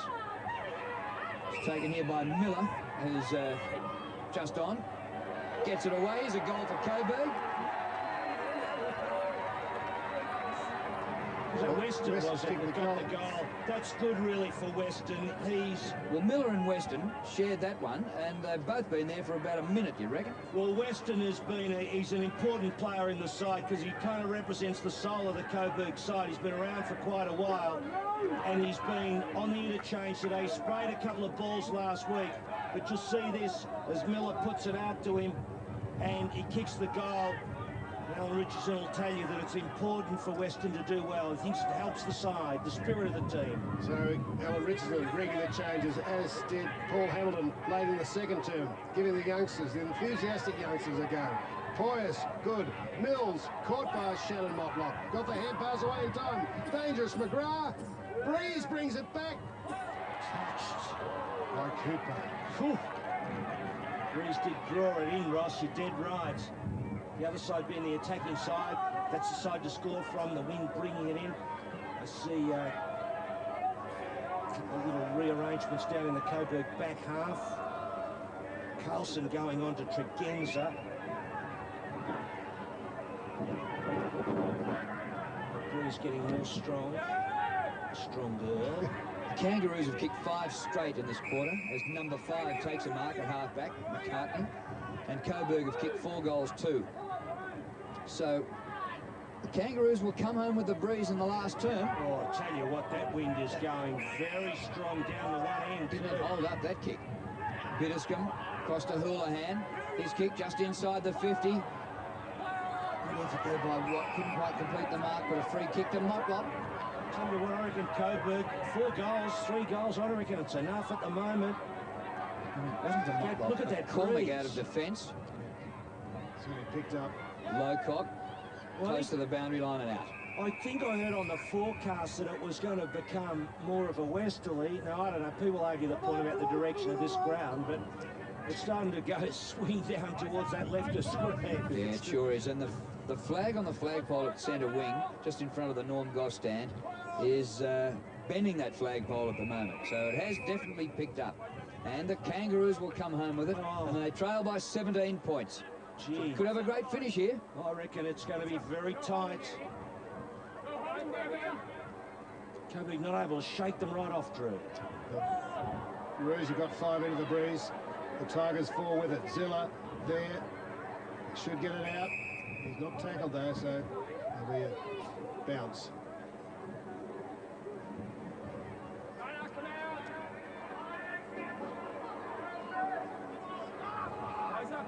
Steinfort and Lang and Daniel Motlop at the last minute. Sophie knocked off the kick. Correct, it'll sit for him. Goes for the pass to Poyas. Unselfish. Might well have got the goal. Yes, we had a big audience last Saturday, boys, didn't we? Topped the poll on the Saturday afternoon. When maybe that bloke writing for The Age might actually point out that the game's on in that other section of the paper next week. Seem to have forgotten it. Ezra Poyas for his first. Allows for the breeze beautifully. Nice kick. What is his name, Ross? Tell me. Ryan, I think it is. Andrew Ryan, isn't it? I mean, here we are, top of the poll last week, and he's mentioning that rugby's on the Saturday. Seriously. Oh, not forgetting the NFL. every other. I mean, it could have been marbles down at Coburg West, and it would have got a run. But we got the big one.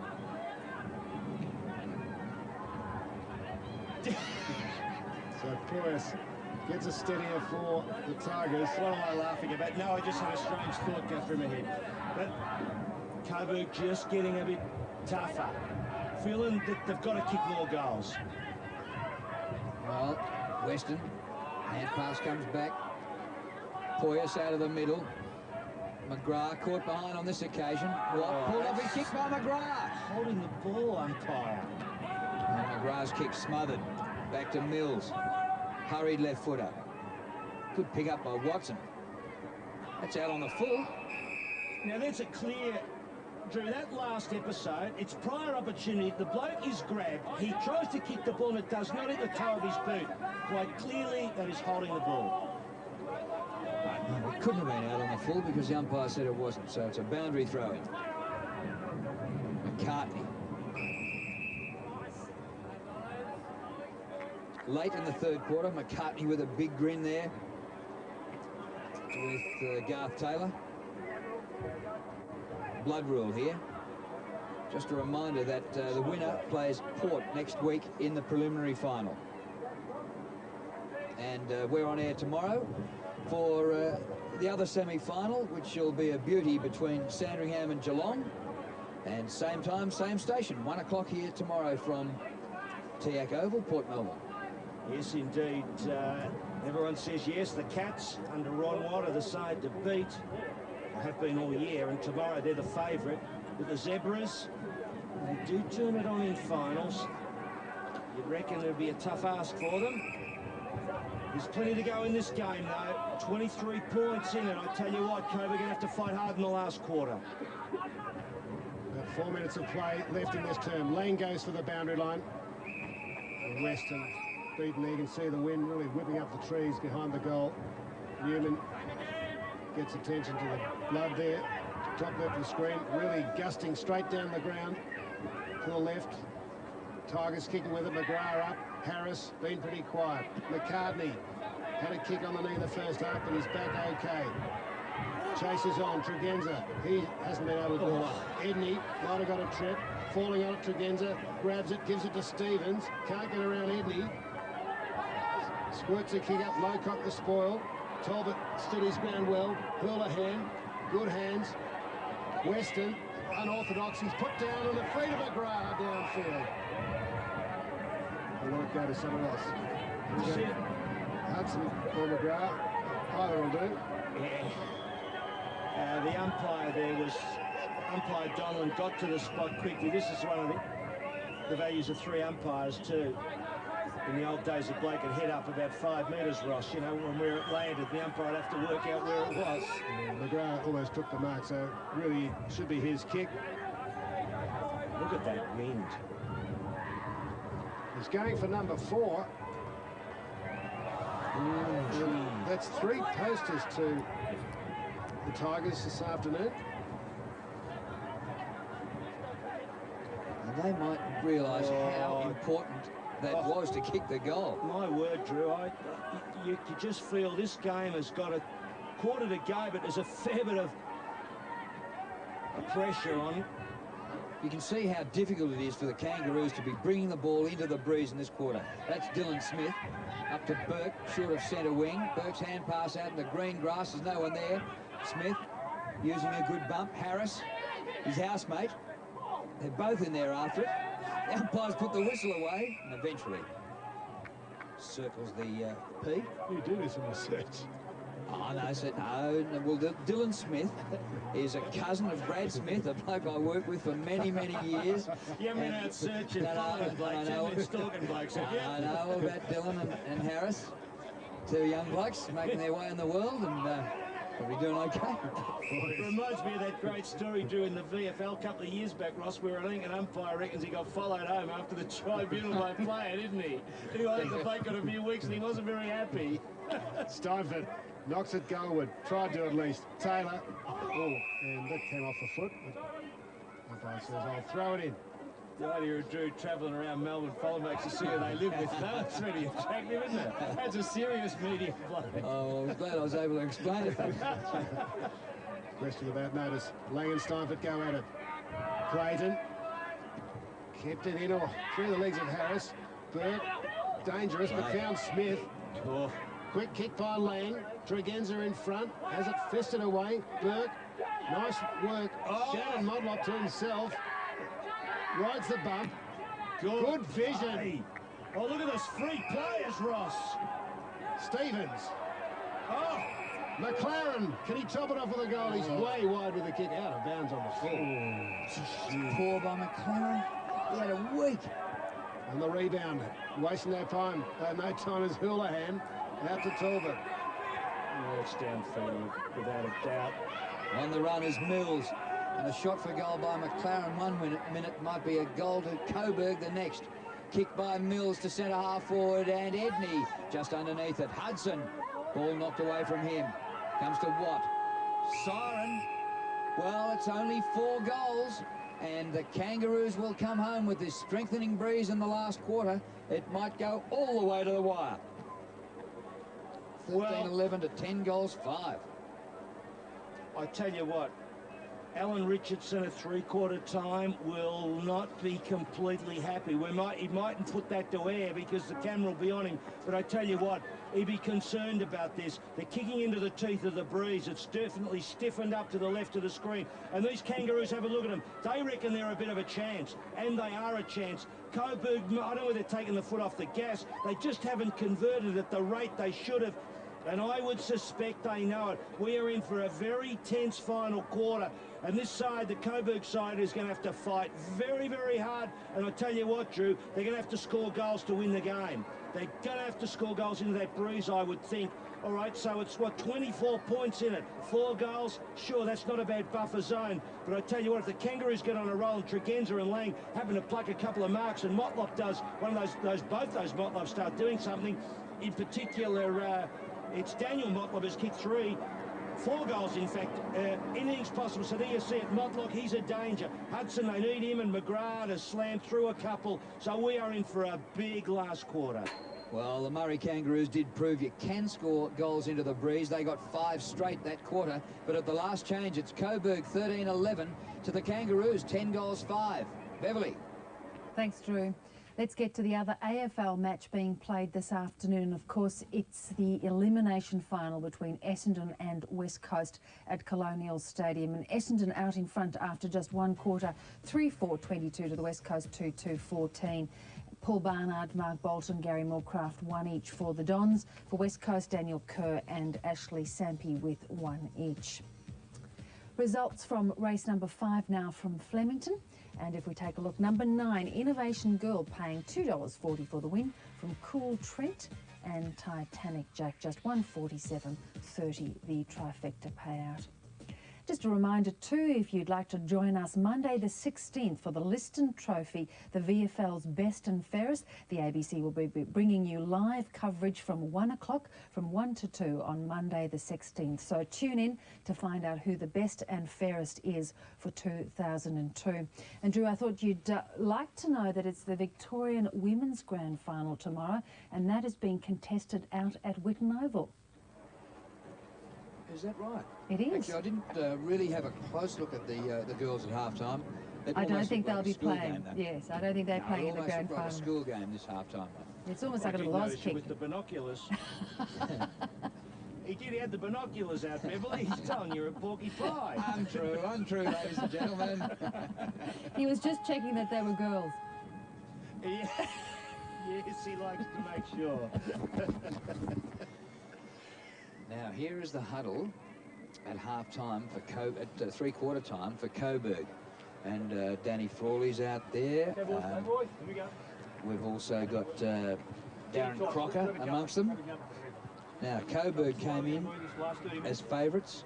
Terrific stuff there. Really did weather the storm. You know, no doubt that all the momentum really shifted to them midway through the quarter. Stuck to the task. Eric, terrific job again. You know, did a job for us. Go again. And Blakes were able to refocus. We did play some really did play to the top of some good footy in the last 10 minutes. Paddy, we need 5 minutes, mate. We need 5 minutes. Okay, really important. You're going to then go back and help out. Ez, you're going to come in and basically play as a mobile ruckman after that off the wing. Heidi's going to roll up here. Kane Pettifer's going to roll up onto him. We want to try and keep their spare as deep back as we can. No point doing that. I'll say it again. No point having numbers back if we're not going to run. Okay, really important. Westy, where, mate? That's for about 5 minutes, mate. That was tremendous. In the fantastic goal. You stay off there, mate. Just trying to make sure that we can keep this bloke under control. Zills, Paige, you're the blokes that set the scene for us early in the day. We need that to continue. Okay, just be aware the back six. Just be aware that they're going to continue to rotate. So just hand over. You guys organise the matchups. Forwards, to some extent you're on notice. I tell you, we just need to make sure with a couple of blokes on here that are ready to make impact. If it is just not going your way in the first 5 minutes, we're going to look to get someone on. Okay, so make sure that you're involved. It's not always about getting the footy. It could be about putting pressure on the opposition. We need it both ways, really important. Midfield, so Eric, Zills and Ez, Paddy, Paige and Garth. Forwards, continue to get it. Trade, play more as a forward, mate. I don't reckon we're getting much out of you going up. He's sniffing ass and it's suiting him. I reckon we're not, Paige, we're not getting enough out of the contest. We're winning the tap. I reckon we're getting first use on. I think we're too many going to try and get the footy as opposed to just being a little bit composed in there. I'd rather us whack into each other than have someone out, but we need to have that balance of someone out. So wingers, make sure you're calling the footy. Really important, okay? Chrissy, burn down, mate. We need you to lift. Huge game last week, possibly a little bit flat, but we need you to not only cut him out, but give us run. Our backs are where it starts. We need to run the game, okay? Just come on, come on, boys. Grab a jump, grab a jump. Just going to ask you quickly to remind yourself about what's written on your fucking hand. Now, I want to sing this song as much as you blokes do, but we know the reason we want to sing it. We want to grab these blokes at the end of the game and just let them know that it meant something to us. What they did for us last week meant something to us. And that's really important. That when you go out there to now, and your first contest is going to be the one that sets up the way the rest of the group plays, you take on that responsibility, you put your head over the ball, and you fucking go through the line of the footy. Come on, let's go. He's in good form, Alan Richardson, I think, coaching, and it's reflected in the performances, obviously, Drew. But if you wanted to, as they say, deconstruct all of that, there was clear personal messages, and I like the way, Drew, that he got to the players. And I always found as a player and a coach, or particularly as a player with different coaches I had, it was good if a coach gave people responsibility. You know, you want to be told, Drew Morfitt, you can be big in this quarter, you know, and it does really lift you. And I think the way he went to Paddy Steinford, he went to Ezra, he went to Weston, and he went to Chrissy. I suppose he's talking Chris Hyde, and he's saying to him, look, we need you to do well. I think Chris Newman, he said, Newman, yeah, you were great last week, but yes, that's right. Sorry, it was. This week. Of course it was Chris Newman. Of course it was. And that was good because he's telling him that he's got great regard for him as a player. So if there's a mild criticism in there, it's in the context of the player being very important. And then he went through the tactical things too. Too many at the ball. That was smart because they've been going in clusters as Clayton bangs through a goal, and Clayton was fantastic. Don't worry about it. He really fired him up, and he put a bit of spirit into the Kangaroo. And here he goes again. He kicked two, he had a roll in another one, and this bloke, you see there, Motlop, of course, putting the ball out, and they get another goal out of it. So they really fired up. But Alan Richardson, at the final step, what he said to those players was he was talking about Di Pasquale and Cracker. And you see 209 possessions and the Kangaroos in at about 185 or so. So Coburg having more of the ball, Drew. And Ross, what did you hear? Well, Paul Hamilton, similar vein, going individualising the players, trying to encourage them. They certainly feel they've got a sniff there. There was a good feeling amongst the players prior to the coach getting there. But the breeze is not directly down the ground. It's more across the ground. Kangaroos still have the advantage. And he's going to start with David Hull deep in attack and long direct football. North Melbourne football, Kangaroos football is what he wants. But he wanted 5 more minutes from Pat Steinford. He doesn't come out with the football. Motlop does to Harris. Kicked by Harris, disappointing. And Newman stands up and takes the mark in defence. Chris Newman, who was outstanding last week. In their 1-point loss, he was probably best on ground. Oh, Steinford's dropped it. Motlop is there. Newman again. Hand pass into trouble. Smith. Good hand pass by Smith. McLaren. 55 metres out, breeze behind, a goal to Joe McLaren. Oh, it hit the post. Oh, well, I was going to say, Drew, when you get a goal from a mistake where Paddy Steinford drops the mark and you follow up, I tell you what, that fires you up. What are the stats telling us? Well, some of the individual stats, Ryan Pagan's had 16 possessions, Poyas has had 16, Hyde 15, Houlihan's had 19. And here's Chris Hyde getting another one for Coburg. Pettifer can't take the mark. Hudson's there. Grabbed by Hyde, who kept on going. Might have been legged. Pettifer out wide. Edney on the turn. Right on the edge of the goal square. McCartney, a good defensive mark. And the kick by McCartney. Well with distance to Burke. Tell you what, he hasn't been bad, Berkey, today. He's grabbed a few. Showing a little bit of dash in his game. The redhead on the bench is Simon Hart, who's Royce's young boy. Kicked by Burke, who is Francis's young boy. Oh, good mark to Motlop. The hand pass away to Watson. Watson's kick inside half forward. Play on. Tregenza went to ground. He hasn't had a goal today, Rod Tregenza. Oh. The hand pass to Biddiscombe. Tregenza working hard to chase them down, but Houlihan another kick out of defence. Has he been? He has been fantastic, Houlihan. Correct. Here's kick to half forward. Hudson leading all the way down towards the wing. A back heel finishes up with Hudson. It goes to Hyde. What a game he's played. And the kick to centre half forward and defensive mark taken by Rod Crow. Gee, they're holding up the Kangaroos too. Bit of Coburg trying to mount some pressure. The Kangaroos right in the game. You feel the tension. A goal to the Kangaroos early and the game really opens up. Margin 23 points. They've used up 2.5 minutes without getting a goal. Just one poster to the Kangaroos in this last quarter. Steinford pokes one out wide. It comes to centre wing. Motlop giving a great chase and contest. It's taken here by Carlson. Motlop. And out of play. Oh, he's dead tired too, Steinford. He is dead tired. That's why he dropped that mark early.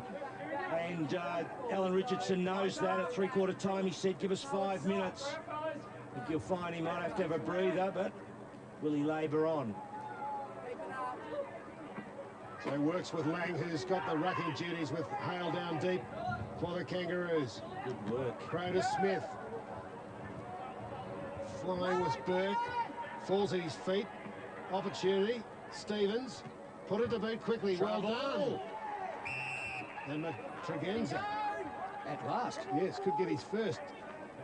Well, you know, you wouldn't expect him to go the whole game, would you? Without having some influence over the game. And with the breeze, and if they get it down enough, I saw him play in Adelaide early this year in that stateside. I tell you what, I was very impressed with him. He hasn't even scored this afternoon. Not a lot of possessions, as you saw. This will be a big, big goal. Psychologically as well. And it is, and it is. He likes it. Let's hope for his sake that the goal umber does. Well, I tell you what, Ross, I wondered too. Alan Richardson was very upbeat, and he didn't want to give any suggestion of too much pressure on him, but I would have been, I suspect underneath he is particularly worried. That's why at the end he was really at the players to realise that there were some big stakes. You know, he wanted to win for those two blokes that are out. I tell you what, they've just got to get over the line now. 3 goals, it is square this game. Steinford went too early and is free kick in the middle. Good decision by umpire Sean Ryan. He is right on top of it. He did go early. Steinford into the player. Good decision. So Adam Lang with the free kick from behind the centre circle. Look at the distance with the breeze. All Coburg in the air. It comes to Carlson. His hand pass doesn't get out of the pack. Tregenza. Stevens is in there. And Newman. And a ball up. And this is about 45 metres from goal. So a very dangerous spot here for Coburg. Breeze at the Kangaroos back. They trail by 17. 5 minutes into the last quarter. Steinford takes this one. Tell you what, too, they're winning some of these 50-50s, the Kangaroos. You can just feel that momentum. They are right in the game. 3 goals in it with Coburg kicking against the breeze. It's cooled off too with the wind shift. Shannon Motlop asks for an extra effort from Paul Hamilton. Burke underneath it. At the full, Stevens. Can he grab it? No, he can't. Boundary line too close under pressure from Zilla. This is an amazing thrust by the Kangaroos. Do you know they only won 3 of their last 10 home and away games? They had 6 losses and a draw. Terrible form. Taylor, oh, dangerous to do. Just paddled it up. Oh. Bitterskin got away from Harris. Didn't chase that strongly. Sitting underneath it, Hudson. On the full to Pratt. Against Pratt, I should say. Hudson seizes the opportunity. Correct through centre wing. Goes to the pass to Pettifer, half volley. Good pick up. Good hands. Edney sidestep. Lines them up. And misses. Oh, gee, I tell you what, they'd be riding that goal because the pressure's on them. They desperately needed that. And the wind dragged it across. You would have thought that given where the wind is coming from, that it would have pulled that towards the goals, but it didn't. And watch the Kangaroos now. They'll go long. They might break out of the goal square. Yes, they do. And let's see where they go. Bit of North Melbourne football by McLaren. Right to centre wing with his kick. Contesting the mark is Pratt. Now at ground level, Pratt. Well done, son. Up to Burke at half forward. Gets a bad bounce. He paid the penalty for playing in front of Vardy. Taken by Newman. Back to Houlihan, who's been just about the leading possession winner on the ground. Zilla at half-back, up to centre wing. Poyas. Ezra Poyas, who won the Liston medal last year, along the boundary line. Taylor keeps it in. Well done to Pagan. His kick inside half forward, but all Kangaroos, and the mark is taken by Pratt. Oh, look at the spare. Lucky. That touch play on, that's why it didn't go very far. It comes to Pettifer, front edge of the centre square, and his kick, a chance for McGrath. Pratt's done some great things in the last minute or two. That was power-packed. Have a look at that. That's power-packed, Phil. I wouldn't want to be putting my head inside that mouth. Oh, God, Roscoe, where am I going there? Pratt has done some power work, and the Kangaroos trying to get it onto that far side, the attacking side, under instruction. Smith evades a tackle, heads for the boundary line. A roaring Tiger. The Tigers lead, 18 points. You can hear the breeze in the background. The Kangaroos have it. Win into a prelim final against Port next Saturday. Mills. Pagan's had a bit of it. Oh, Lang. Kangaroos. Crow through half-back, steadies, goes long. Tregenzel going back with a pack. At the back, Vardy didn't punch, tried to mark it. Oh, dangerous that, Ross. Vardy there trying to pluck that ball. I tell you what, if a mark had gone in front of him, Alan Richard would have jumped out of the glass. Oh, that is so dangerous. Against Burke. So umpire wipes the mud from the footy. Oh, look at the wind. Look at the wind take that ball. Correct. Dishes it out. Smith's kick. It was smothered. He has another chance. It's Rensselaer with strength by Pagan. Tell you what, he's not bad, Pagan, is he? Strong. He's close. He is a real hard-headed, backside up, pounds away, knocks blokes over. Been good for the side. On 50. Trying to plot the downfall of the Kangaroos here this weekend. Of course, his father coaches the senior Kangaroos. Yes. But after what happened to him at the Kangaroos, he might want to plot their downfall. Motlop for goal! Didn't have the carry and threw for a minor score to elevate the ball. No. And Burke's handball, I tell you what, I don't know what the stats are on Burke. Paul Field will give them to me shortly, but I've been impressed with David Burke. 11 possessions only, but he's been in amongst it. Kick in, straight down the centre. Poyas. Good running by Taylor from half-back, out wide of Hudson. McLaren now for the Kangaroos. Goes wide. Good delivery. Now with distance, right with the breeze at his back. Comes to the front of the pack. Harris can't grab it. Vardy the hand pass. Back to Hyde. Kick wide to Talbot. Out of bounds will do them. Tell you what, too, with Hudson, he cannot be playing right up the ground. He just doesn't have the mobility. You've got to have him pushing back. When he goes up into a contest, they don't have quite the physical pressure. But the wind dragging him up the ground as well. In the defensive pocket.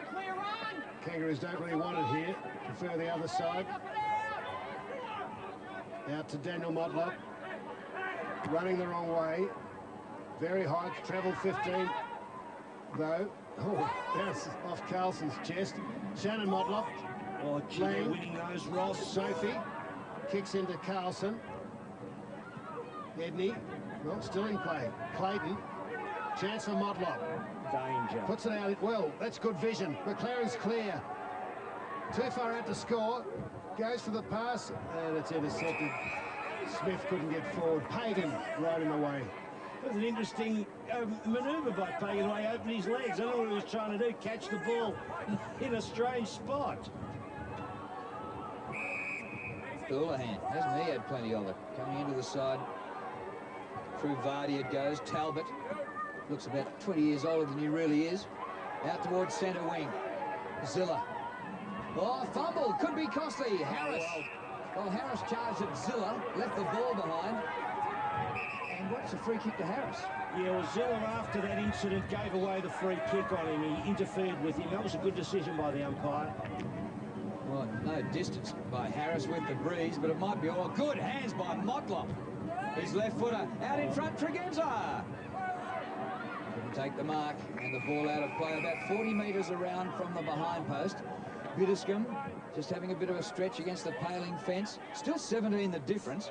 So we've had only one goal in this last quarter in 12.5 minutes, and that's to the Kangaroos, who are running with a, well, nearly I was going to say a gale, but a strong breeze. Yeah, very strong and cold, much cooler than earlier in the day. Ross, when you're out there at three-quarter time, what did you think with the breeze? Yeah, I don't know whether you did say before, I might have got sidetracked. But... Yeah, well, early and late in that last quarter, third quarter, was straight down the ground, but it's sort of switched and is now coming across into the left-hand forward pocket. You know, so it's blowing into that pocket there. Yeah, right. Rather than, but certainly to the Kangaroos' advantage, but not straight down the ground. Motlop fends off the tackler.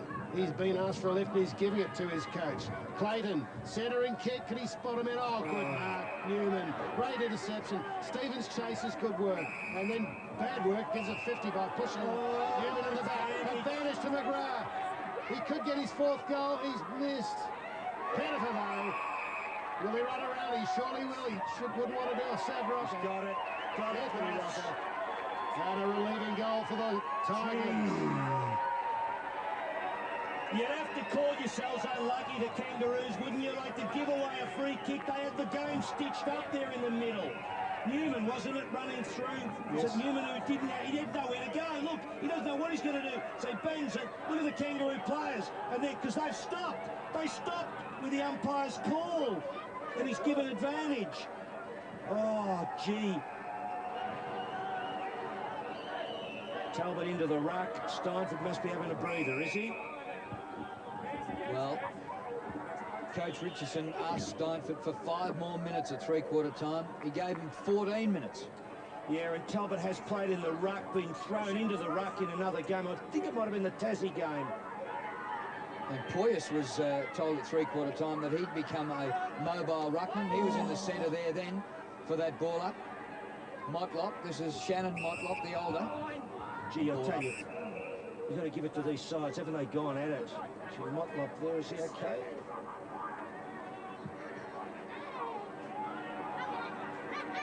Paul Hamilton, former Essendon player, in charge of the Murray Kangaroos, and has done a great job with them to get them into 7th place and win their final last week. Was smothered off McCormick. This be a mark. Hyde has been a terrific player. Oh, sensational footy.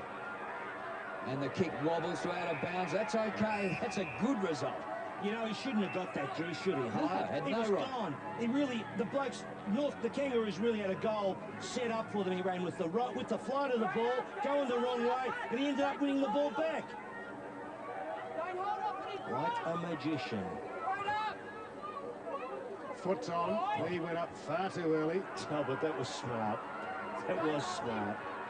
Hudson just foot's on, hands off. Blocks the ball over the line. 23 points. You watch Talbot here. I tell you what, he's a smart player. He's a complete player. So Foot's been on the bench for the Kangaroos. Daniel Motlop. Pagan again. Oh, good tackle. It's tough. Clayton over the top. McCormick. Kicks to 50, but deep in the pocket. Vardy takes the mark. Will he switch play? He will.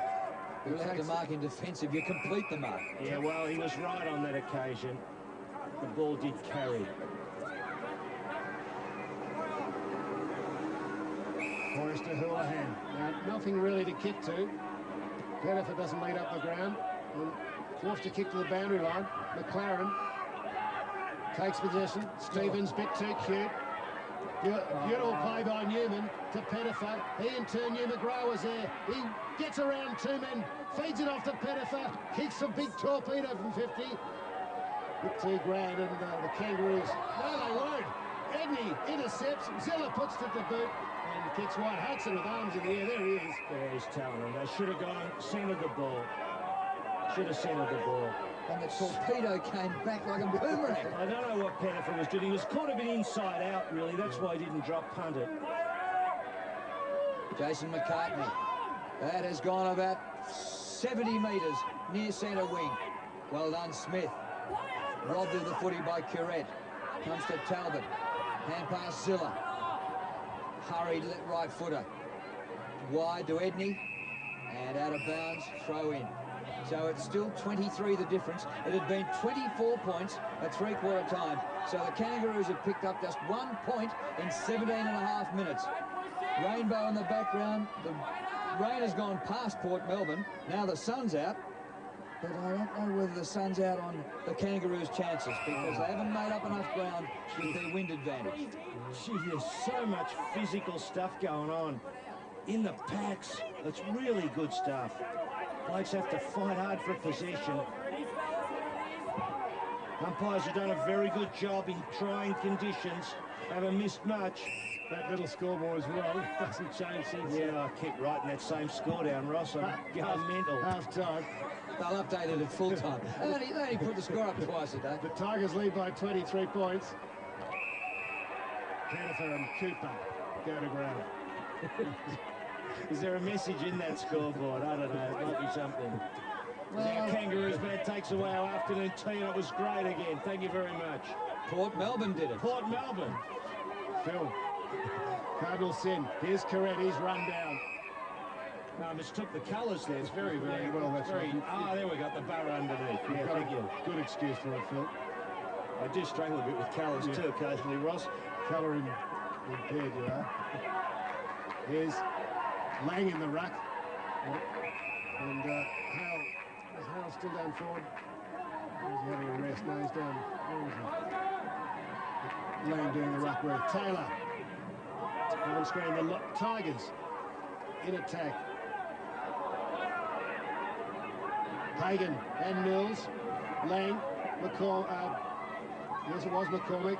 On the end of it, McLaren. Beautiful running. Beautiful running. Inside he goes, using every ounce of energy he's got. Long bomb Tregenza. Good fist away. Is there a small call at Kangaroos? There is. It's Modlop. He's grabbed round the head. Off the ground, Daniel Modlop. He's wide. Couldn't add to his tally of 4. Whew. How would that have been? What would that have done for the Spirits? Scorching. Kicking short is good. Lee Carlson. Been good. 22 points the difference. Time running out. The Kangaroos are going to have to come home with a wet sail. Bitterscombe happy to use up a bit of time. 20-minute mark. Oh, that's to a dangerous spot on the ground, but Poyas is there. That was a good kick. He didn't complete the mark. Clayton took it off him. Goes to Smith. Smith for goal. And he gets the distance. Oh, no. Just short. Couple of centimetres short. Bitterscombe has another chance. Motlop works to the front of Vardy and gives away a free kick. Oh, that was a hard stopper, that, wasn't it? Poyas nearly had the mark. It slipped out. Could see the danger. And this bloke Vardy, he's done pretty well. Just got bloke just got a hand on him and held the jumper, and he got a lucky free kick. Kick by Vardy to centre wing. That had a fair bit of distance, and Talbot takes a one-hander. Still 22 the difference. Kick by Dean Talbot to Pettifer, who's a long way from goal. But if you've got the footy and the opposition need 4 goals to win, you're in a pretty good position. Kick by Pettifer. Oh! I've never seen anyone get so high. It comes to the back. A snap for goal is offline and out of bounds. Well, I don't know whether he got a hand to the ball, but it might be worth a replay. How high did this kid get? I don't think, honestly, you're right, Drew. I don't think, look, have you ever seen anyone... He jumped out of the frame. He jumped out of the tree. Kicks to centre wing. And a bounce he'll have. 23 minutes, 23 points the difference, I should say. The Tigers lead. 22. That was unbelievable. Have a look. Oh! If he has taken that mark, see.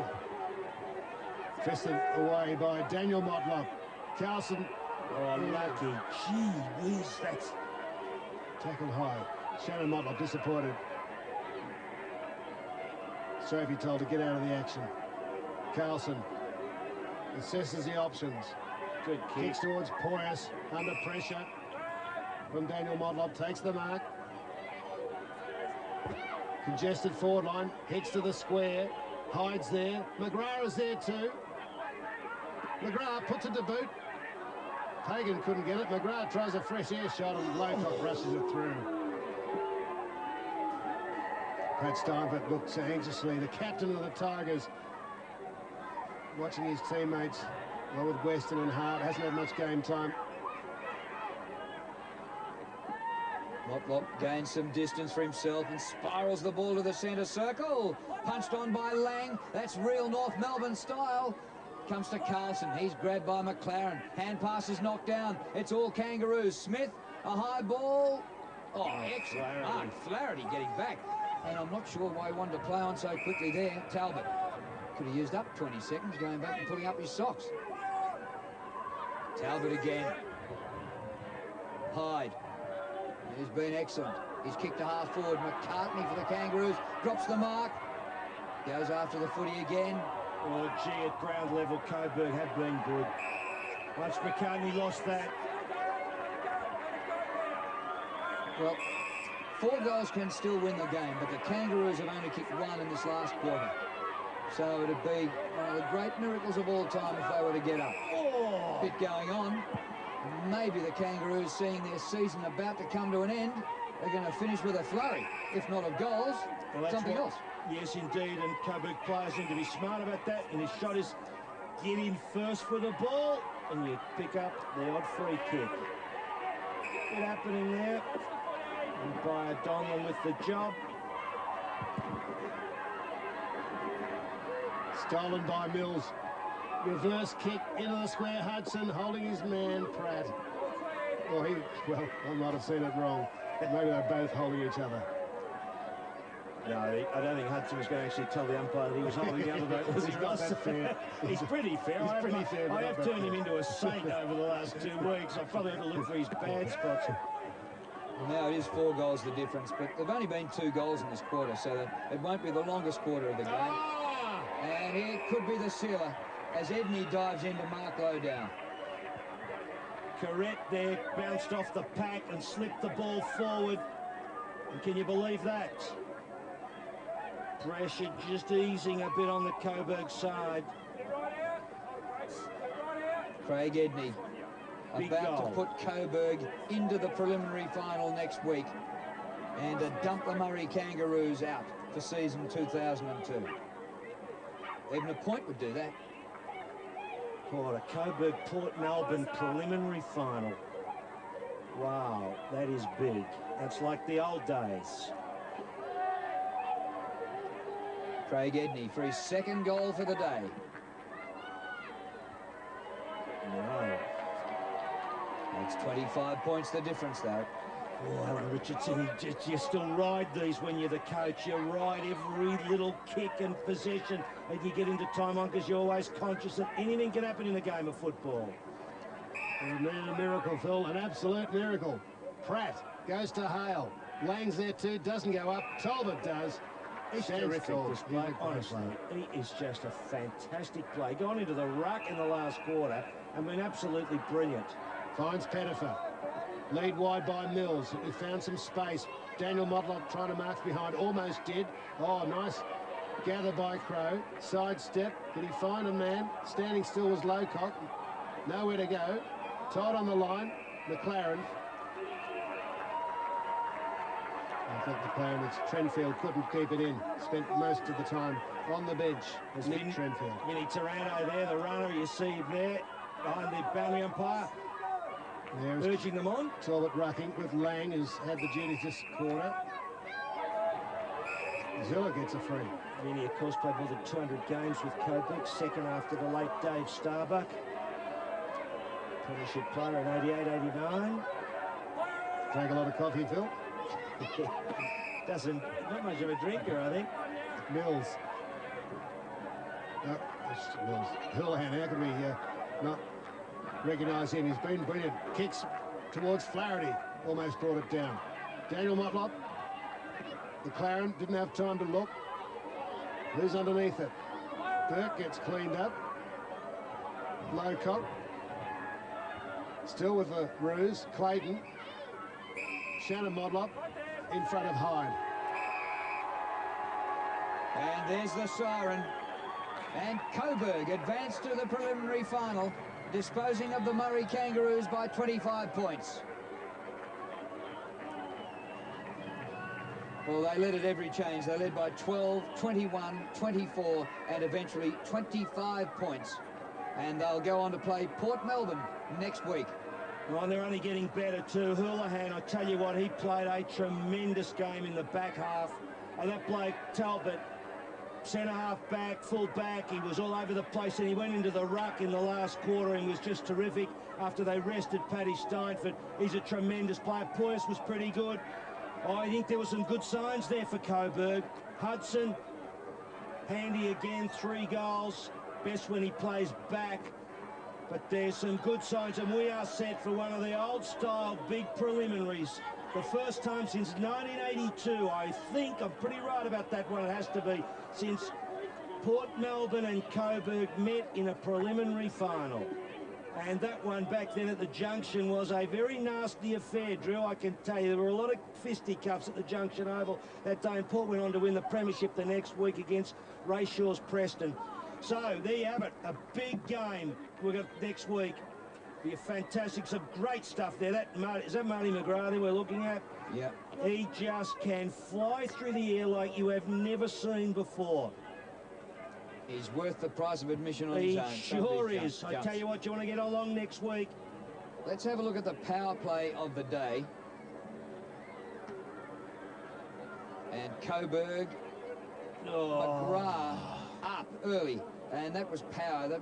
Carlson bangs it, he jumps, and what about that leap in the last quarter? If he had marked that football, I tell you what, they would have said that is the biggest leap we have. I don't think we've seen a bigger leap, but there you see it. Alan Richardson. There's Andy Cracker, who broke his jaw last week, and the players went out with Andy Cracker's name and Di Pasquale's name written on the backs of their hands, and they did it for those 2 injured players today. Yes, well, Di Pasquale, of course, a real Coburg boy, been there for quite a few years now, champion player, been on the rookie list at Richmond this year. Big blow for him. He played the last half last week with that ligament torn in his leg. It's unthinkable. I don't know if anyone's ever done that before. And he's having a reconstruction. He's going to miss 12 months. I mean, it's a staggering thing. And Cracker, of course, when we talked about that incident last week with Trent Churchill, where he took the mark, some debate about the nature of the clash, but the VFL believed that it was simultaneous.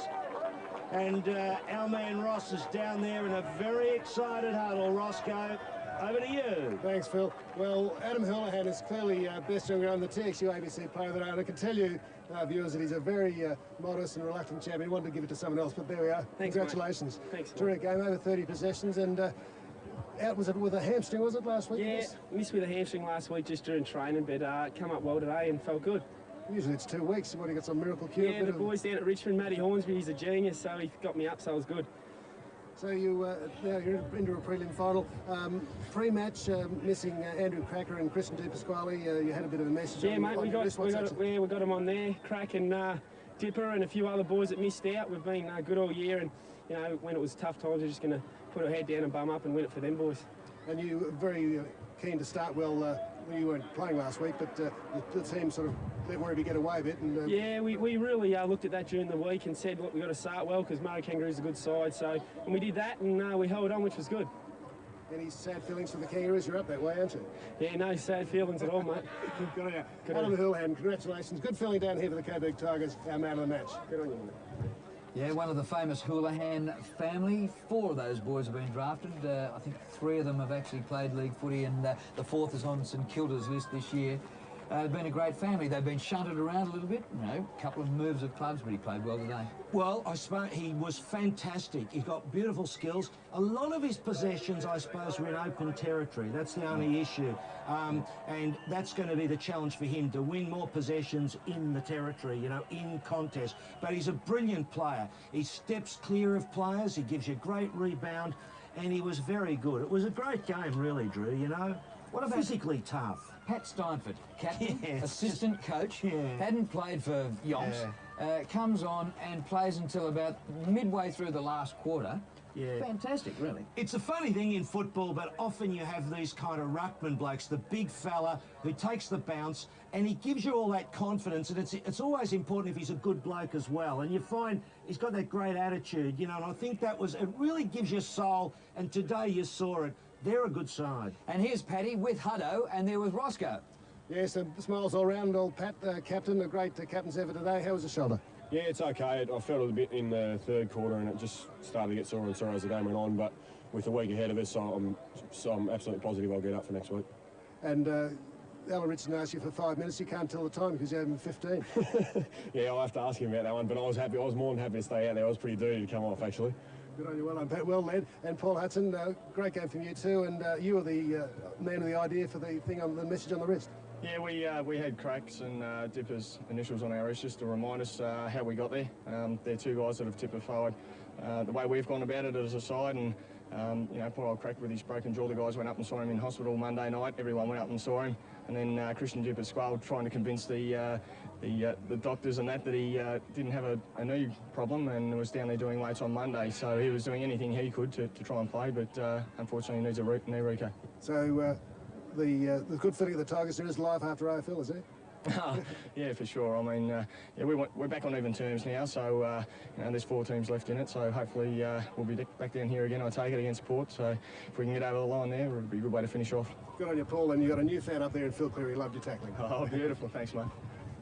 And well done, Paul Hudson, and well done to Coburg. A terrific win, so they do get back on seeding for the finals. And we're here again tomorrow, and it's Geelong, who were the top team. They lost only 3 games during the year, but they did lose last week. They take on Sandringham. Should be a beauty. 1 o'clock tomorrow, back here at Port Melbourne. Big game, and never underestimate that Zebra side. They do play well in finals, and a big performance too by the Kangaroos today. They've tried really, really hard. We've had great footy. Hey, it's the place to be.